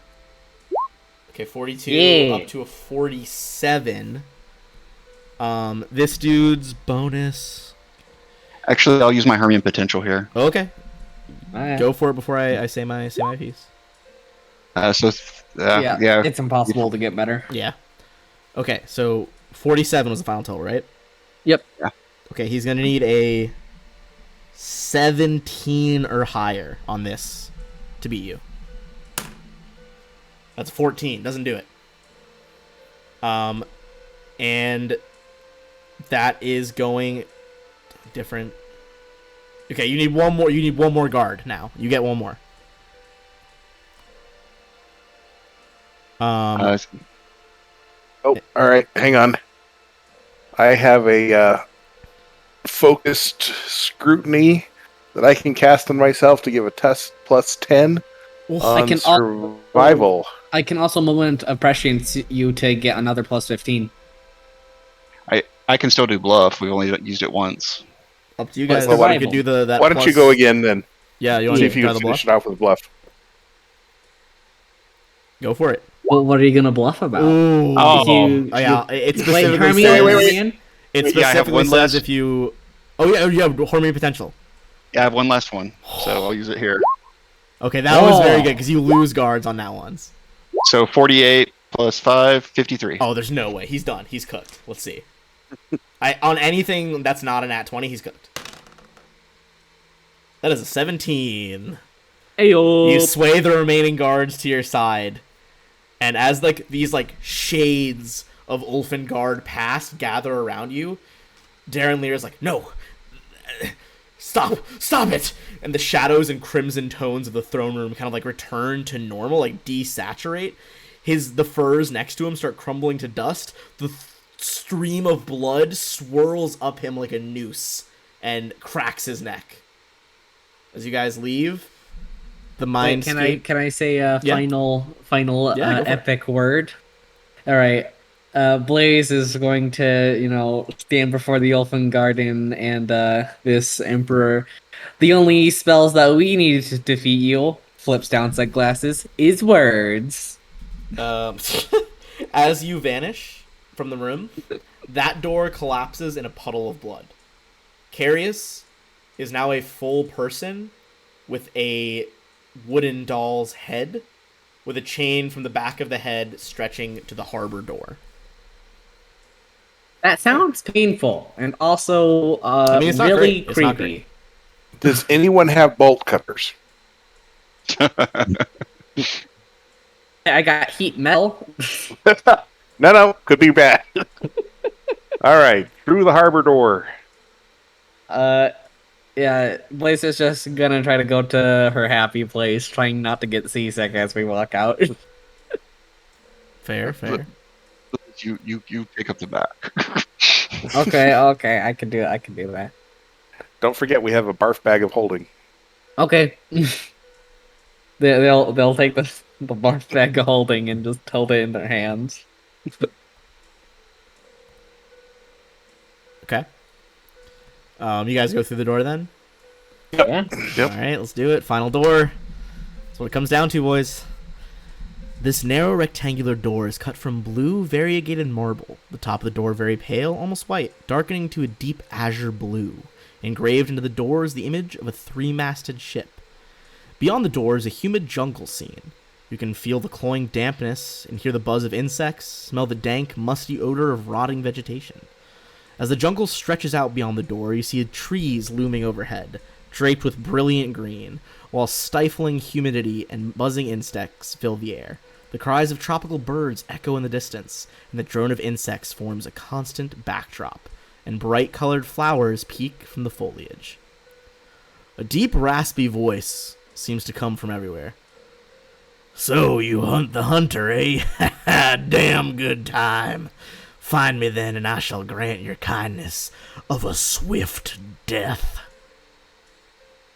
Yeah, moment of prescience on Phineas. Great perception, Percept boy. Alright, you guys have to try and track this Emperor's legend. That's one success. You need 3. First one. Worthy opponents. Alright.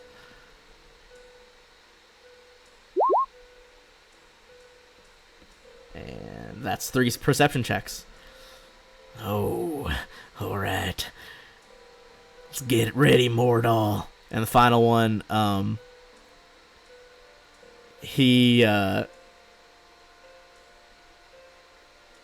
with that one, he is going to attack.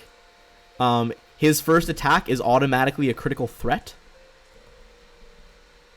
Who's it against? Give me 1 second as I put their tokens on the map. This jungle, effectively before your eyes, is overlaid on this room you're in right now.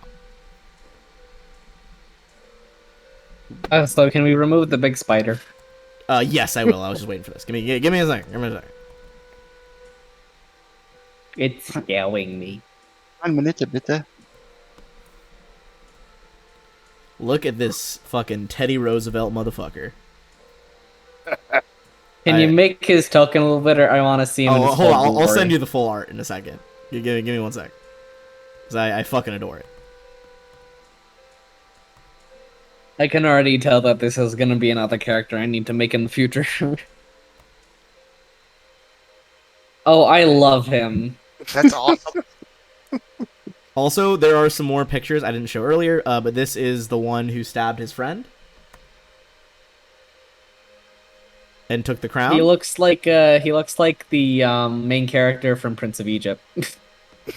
He kind of does though. Were there any other that I didn't do? Oh yeah, here is the poison guy. Oh yeah, I want to see him. I see. Huh. Huh. All right. Okay. So he is going to appear. Along with someone else on the other side. Oh. Who Is it just another him? Oh no, it's Mordal, the thing he was calling for. Okay, I thought he was like calling us mortals or something. No, Mordal with a D. Oh, yeah, This I heard is mortals too. Mordal. That is monkey. Ape, sir. Monkey. Ape, Nope, ape. they're It says it different. right there. Monkey. Good show, seemed- Mordal. Let's get him. I think he's friendly. He appears to be smiling and waving. Okay, so Yeah. he's gonna go in. Sorry, Choke there for a second. Despite the weaponry in this dude's picture, he's a brawler. Oh, wonderful! And I he's love gonna this man. drop out in front of you guys and go in with a flurry of blows. I love this man so much. Yeah, so he's gonna drop right in front of, like, out of the trees. Oh, next also, to you, could Blaze. Could you make my token bigger? I am large. Oh size yes, still. you are a large size now. Hold on. Blep. Oh, also, they need to both make a will save Oh. since they got within 30 feet of me. All right, hold on. I got frightful presence on, or frightful aspect, or whatever it's called. Mordal fails, and is frightened. Wonderful. So yeah, he's shaken. Okay, he's shaken, Not stirred. not stirred. Nope. All right, this man is gonna roll. God damn it! I need so many d20s. 1, 2, 3, 4, 5, 6, 7, 8. Also, I know we were probably gonna go a little bit over, but this is the last guy, the last legend, and then we have to deal with the fallout. Okay. Blaze, the second, that 17 is gonna be going at you. Alright. It's a potential hit. The 11, what's your current AC again, Ozias? Oh, he can't actually reach you from there, because Blaze had to push you out of the way. Oh wait, what did he get with the 17? Like, what was the full roll? The full roll? Hold on, I just tabbed away Yeah, from it because again. my armor class is different in large. Oh, it's different in large? 49. Okay, yeah, that still hits, but just barely. My armor class is 49. How dare you? I think that's actually all it's going to hit, though. He didn't do amazing. And, like, the higher rolls later, he has, lower bonuses. Oh yeah. Also, I still have clones up, images up, and mischance. So Okay. Yes. Okay. So starting with Blur. Oh, I guess that comes second. So what are we at? A D2 now? D9, he put it back up. Yeah, I put it back up. Oh, you put it back up? Okay, hold on. All right, so this is a D9. All right, that's good because that one, unbeknownst to you, was a brawler's knockout feature. He was trying to just clock you in the jaw and take you out. As he whiffs the rest of them, Yuki just goes, "Whoo, whoo, whoo," as he speaks ape to Mordal, because he can do that at will. Wonderful. I love that little monkey man. Mordal is shaking. He's like, "Ooh, ooh." But he is going to go in with a bite and 2 claws on Valoros. What's Valoros at currently? 38. Let me know if he misses by 5 or more. Bite's going to be a hit. You can take 35 damage. Okay. But the second one does miss by 5 or more, so repost him. Okay. And we got 3 people, so flanking. Correct. 36 for 26. As you stab Mordal. Okay, at this point, now that they've done that, we are going to roll into initiative. Wunderbar. And because he's an animal companion, essentially, the monkey will just act on the legend's turn. That's gonna Oh, be... and since we're rolling into initiative, once I have all my buffs up, I actually get a little bonus. Wow. 31. Wow, okay. Okay, in that case, Blaze, you were first. All right, I am going to cut this man. He's mean. That's valid. So there you go.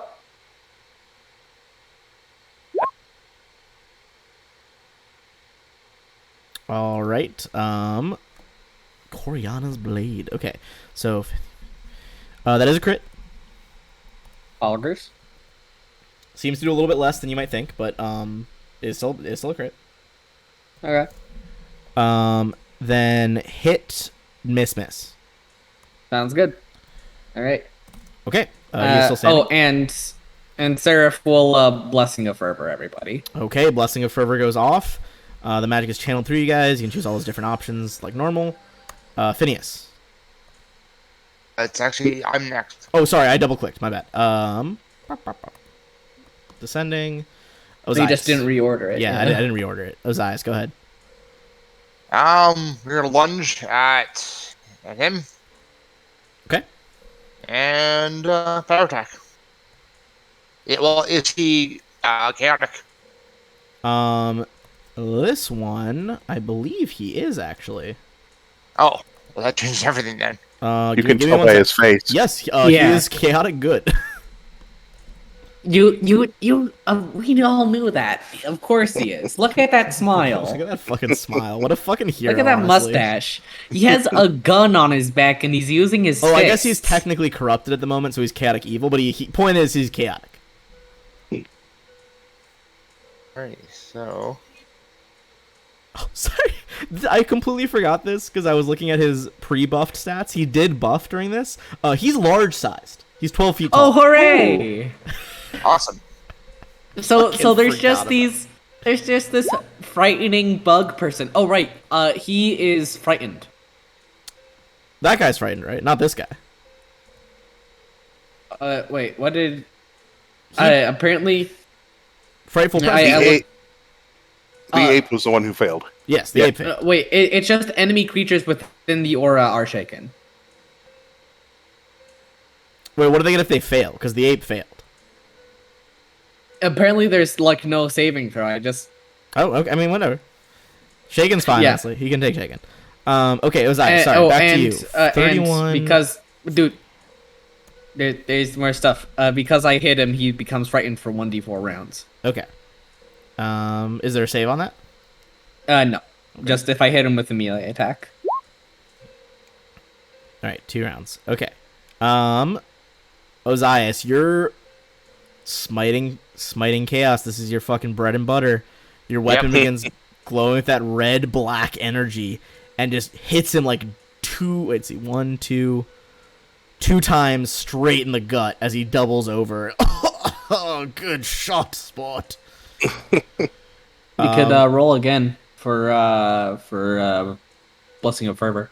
Oh, right. Oh shit. You might be able to finish him if it's good enough. Okay. Very close. He's not looking good. Phineas, punch this man. In the nuts. You're about head height. Yeah. I'll teleport behind him, and Yo. because it amuses me, the Gishfit will attack first. Don't give the Gishfit the last kill. I hate this. I have to. The Gishfit is a murder machine. I'm gonna say, okay, this is how it's gonna go down. Because if it's gonna be the Gishfit, it's gonna be epic. Phineas, you grab the Gishfit off your shoulder by its tongue, by the ribbon, which it can use normally to make a 15-foot range attack. Correct? 10 foot, yeah. Okay. Well, you spin it around your head like a sling. Whip it up towards this dude's head. Let go. The tongue rolls back in like a roll-up lampshade, like a roll-up window shade. It lands on the head of Emperor Syracas. This is the hunter, and sinks its teeth through his glasses and the back of his head as he spills blood down into his mustache. He chuckles and he's like, "Good show, chaps." And as he collapses, his ape vanishes as well. Oh no. Where did Monkey go? He was like a ghost of a monkey. That's not Ghost something monkey. I ever expected to see. Well, it's Now here there's an now. invisible ape on the prowl. As he is slain, this whole room, instead of jungle and like the jungle canopy, rotting foliage in the bottom layer, it fills with books, flowers, medical supplies, things that a seasoned explorer would have. Because before he was an emperor, this man was an explorer. As you guys stumble back out, that door crumbles into flowers. I'd like that we saved him for last. And at this point, the head, as the chain kind of sparkles away in golden light, as the golden light reaches Carius' head, he returns as the full, regular Prince Carius. Hello, Prince. How do you feel? Oh, he's gonna go on a whole thing right here. Just the young prince, no longer corrupted. but no longer with a full soul. The boy looks at you with clear eyes, while his frame is fragile and his face lined with fatigue. Carius's expression is peaceful. "They're gone," he says. "The only one inside is me now. I remember everything. My death, my passage on, how the Immaculate Circle drew me back here. Thank you. All I ever wanted was the peace that was robbed from me."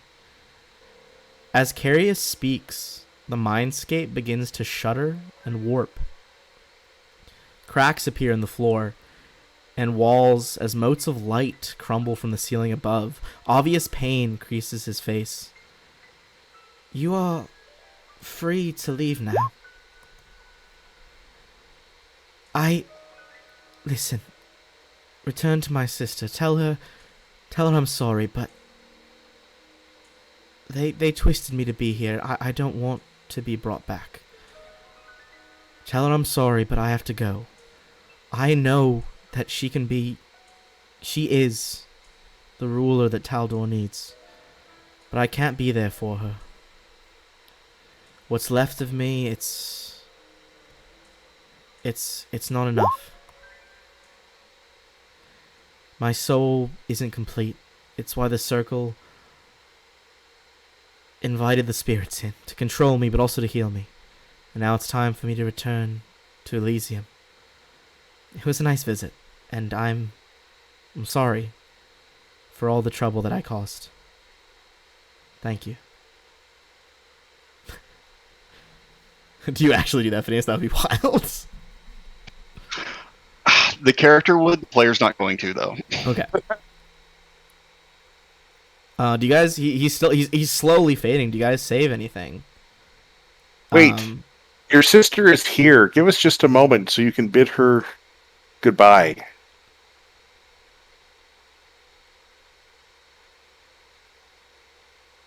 All right. Can you bring her into the mindscape? Yeah, I'll go get her.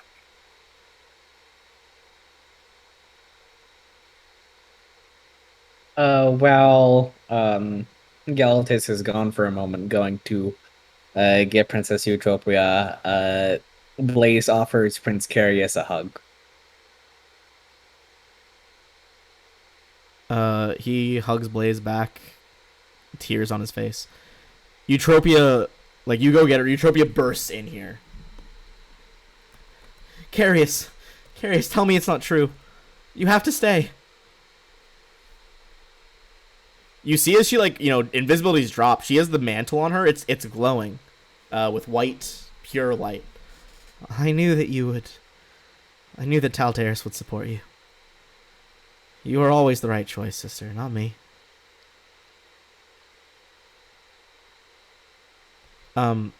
She's like, there has to be something that we can do. Give me a sense moto check on Carius.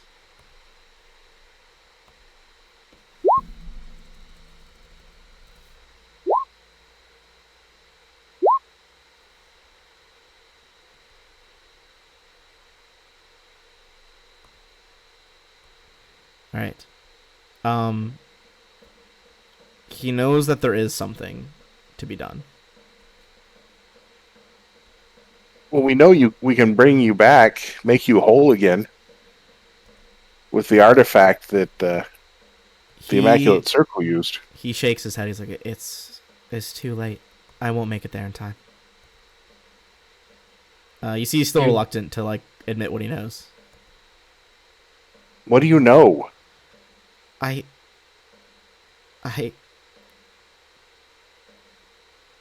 He looks, you see briefly with that sense motive check, he was trying to play it more cool. He's a scared little boy. He doesn't really want to die. He's like, if someone strong enough sacrificed themselves in the mindscape, it could fix my soul. I'd be whole again. Is that legit? It's true. I grab him and I teleport to the crucible. Ooh, wait, can you teleport inside of Mindscape? Hold on. Alright. I'm outside. Okay. You reach it and you grab his body. Yeah. Okay. This is gonna be very clutch or very bad. You teleport him away, which means he's outside of the radius of the ring. All of you drop out of the mindscape in the room as Eutropia's just like, no, what's that? Where'd he go? What's happening? What the? You teleport back to the font. I have an idea where you might be. Blaze links hands with all of them and teleports to the place as well. All right, hold on. I'm gonna gather everybody up. We're going back. Also, I'm back to normal size now. Okay, fair enough. All right. Blaze picks up everyone in her giant hands. Like a baby. But these little baby men. All right. This is gonna be a very delicate operation. To do it this fast, you need to make a knowledge arcana check or a spellcraft check. I can help with both in equal amounts. So I'm gonna say you have time to do the easier DC once, and then as the other group teleports in, you can try again together, but it will be harder. Okay. 1 second, my page is freaking out. You're fine.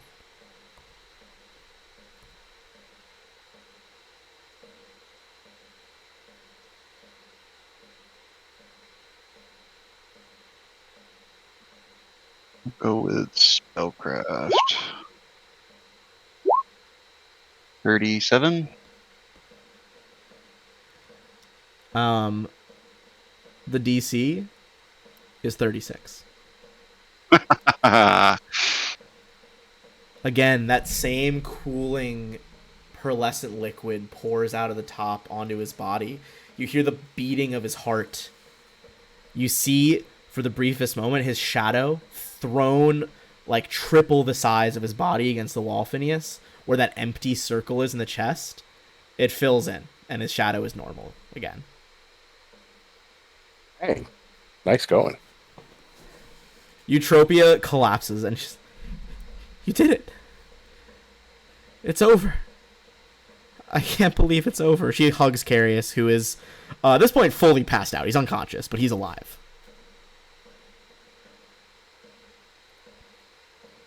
And with that, we kind of enter the epilogue. You guys have anything to say before I describe some stuff? Just congratulations all around, really. Good job, Yeah. everybody. Well Yeah, done, good guys. job. I think that might be the longest I've ever DM'd an AP. That was a little over 120 hours of gameplay. It's longer than most video games I play. Those are epic, guys. Yep. Okay, so here's kind of our epilogue. And I'll ask you guys, what your final thoughts are as well. What your characters want to do and all that too. Once Carius is free to the spirits, the way is clear for Princess Eutropia to claim the throne. And because you saved him, she sobs with joy and names you all as lords of the realm, granting each of you your own barony, a much higher title than you had before. Now, with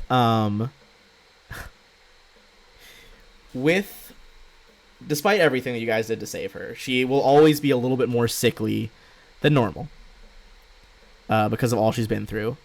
But that does not stop her from just being an incredible ruler. The coronation day goes off without a hitch. People flood the streets as, word is spread of what really happened here. Martella manages to take back some of her spies, spread the good word. And after all of that,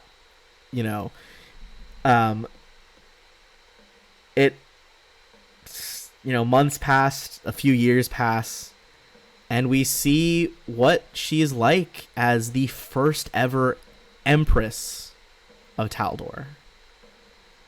Now I'm going to add up the final few things that the final decisions you guys made with the Empress Maker template to see what kind of rulership Taldor has now. Alright, so you guys saved Carius. And you got that done.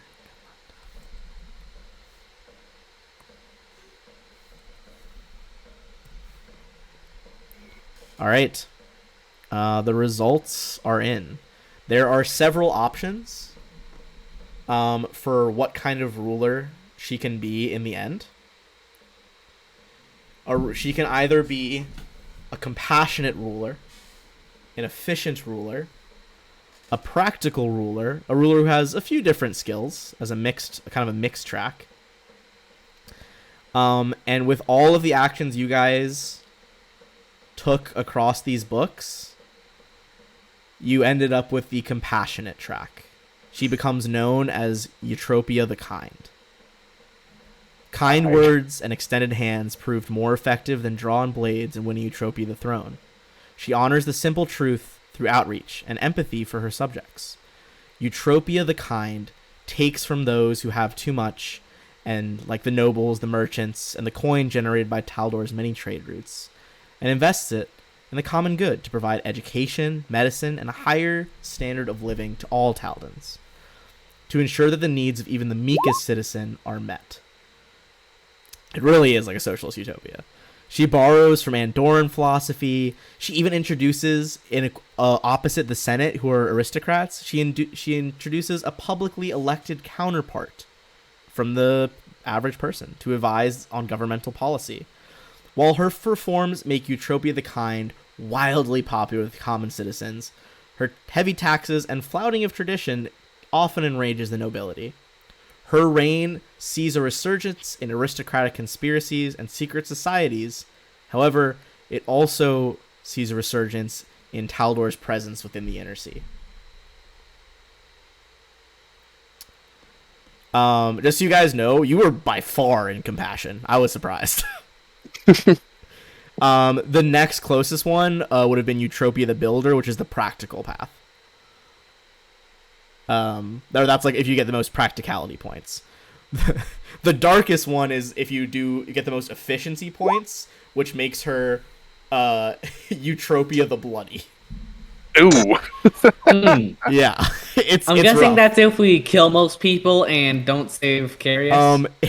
The main takeaway from that one is Eutropia the Bloody's reign is marked by improvements in infrastructure, progressive education, and unparalleled religious freedoms, although all of these advances and more are enforced at the tip of the sword. Yeah, that's what Phineas would have got if he would have been in charge. Yeah, that's definitely. I read through that one when I was filling this out. I was like, oh, so Phineas is government. Holy shit. So, how did Galatus end up with a relationship with Eutropia? Well, it's funny you ask. After a certain amount of years as a baron, you can advance to an earldom, at which point, aristocratically, the aristocrats cannot complain if you married Eutropia. So if that is what you wish to do, I would say that Galatus pulls it off. He's done so much for her, like... This is his time to... Does he do it? Does he propose to Eutropia? Oh, absolutely. I mean, given what you're saying about her reign as an inquisitor who supports her thoroughly, he's going to be rooting out all these conspiracies and everything amongst the nobles. And hell yeah, you become kind of her, like, you become her... sword in the dark. Exactly. Like, you become her... Everyone fears you as her right hand. And it keeps her on the throne, safe and sound. Valeros kind of, I imagine he, assists you in that. But likely gains a pretty, considering like all the things you've taught him, likely gains a pretty high standing in the military. Oh yeah. And becomes one of the commanders of the Phalanx. All right. So that's what Galatus is doing. Ozias, what are you up to? He's probably head back to the Hell Knights, actually. Okay. You were the God Claw ones, right? Yes. All right. Having done your duty and seen things set right, people might not always appreciate the Hell Knights, but the Order of the God Claw, they follow the doctrines of Abadar, Iomedae, Irory, Torag, and Asmodeus, but You were here to weed out the chaos and make sure law was followed, and you did that. Probably to the very much impressing the rest of your allies at Citadel Dinyar. And so they're going to make you one of the lictors, which is like a Hell Knight leader. Right. Basically, you're only below, I believe, the Paralictor, who's like the head of that order. Yeah. Yeah, as you gain the status of lictor, let's move on to Blaze. Blaze, what are you doing? Phineas, so bland. Okay, anyways. Blaze is going to keep doing the best they can magic-wise, going around pretty much whatever part of the Inner Sea and Galarian as a whole, just doing what they can to be the best wizard possible. Oh, hell and yeah. Maximize empowered fireball to Yeah, everyone. you probably. Oh, yeah, sorry, man. I appreciate you sticking with us. I'm glad thanks we so got much. to use. Super no good problem. playing Thank with you, you, guys. man. yeah, Thanks, man. it Take care. was great playing with you, Jeff. Yep. Have a good Absolutely. one, I guys. hope we can do it again soon. See you later, Oh, man. for sure. Yeah. See ya. But yeah, Blaze, I think they kind of renamed a lot of the lands in Pathfinder 2e as like different sections of the map. I imagine you explored the Saga lands a lot, which is kind of where like all the Thessalonian ruins are, all this old, deep magic in Varizia that you begin to master. Yeah. They also like look after their barondom and stuff. Doing their best. Oh yeah, I definitely imagine your barony like becomes like a haven for a lot of arcane, researchers and stuff. It becomes and- a pockmarked ground from all the magic experiments. No, the Just only an evil pockmarked wasteland. ground is their demiplane. Fair, and yeah, Which Gruul they, Throck and Throck Gruul, you become good buddies, you hang out on weekends. Oh, well, I didn't use them at all. That's okay. I mean, they But lived. yeah, That's what's important. Blaze grows their demiplane just very large, casting greater demiplane over and over again and casting permanency on it, Hell making it an absolutely huge labyrinthian palace. Fuck yeah, that sounds awesome. All right, I mean, And Seraph? yeah. What does Seraph do? Is your mom just join you in your barony, or what's the deal? They're the main one looking after the barony and actually doing most of the bureaucratic stuff Oh, like as while you go Blaze is exploring? going out venturing out. Yeah, that's fair. Honestly, I mean, she's probably incredibly proud of you that you did all this. Now on to Phineas. Now we've really got to know what happened with Phineas. Yeah, last but not least, Phineas, with a familiar, absolutely glutted with lore of all kinds. What's next for you? I summon my misfits, assassins, thieves, warriors, knights, all the people who are good at combat and who owe me. And I extend an offer to my party mates. And I Blaze summon definitely helps. Yeah. I summon to our plane the King of Whispers, and I go into battle against him. I think with... I'm Sorry, keep going. I'm done. Yeah, I mean, all the contracts you've gotten, this in game time, this campaign took nearly a year. You've been biding your time, presumably even before the game started canonically. You've gathered all these troops. You have funneled so much favor into yourself that it definitely gives you that what is known as, this is what when the Ascended gods when they first started becoming gods, they gained what's called a spark of divinity.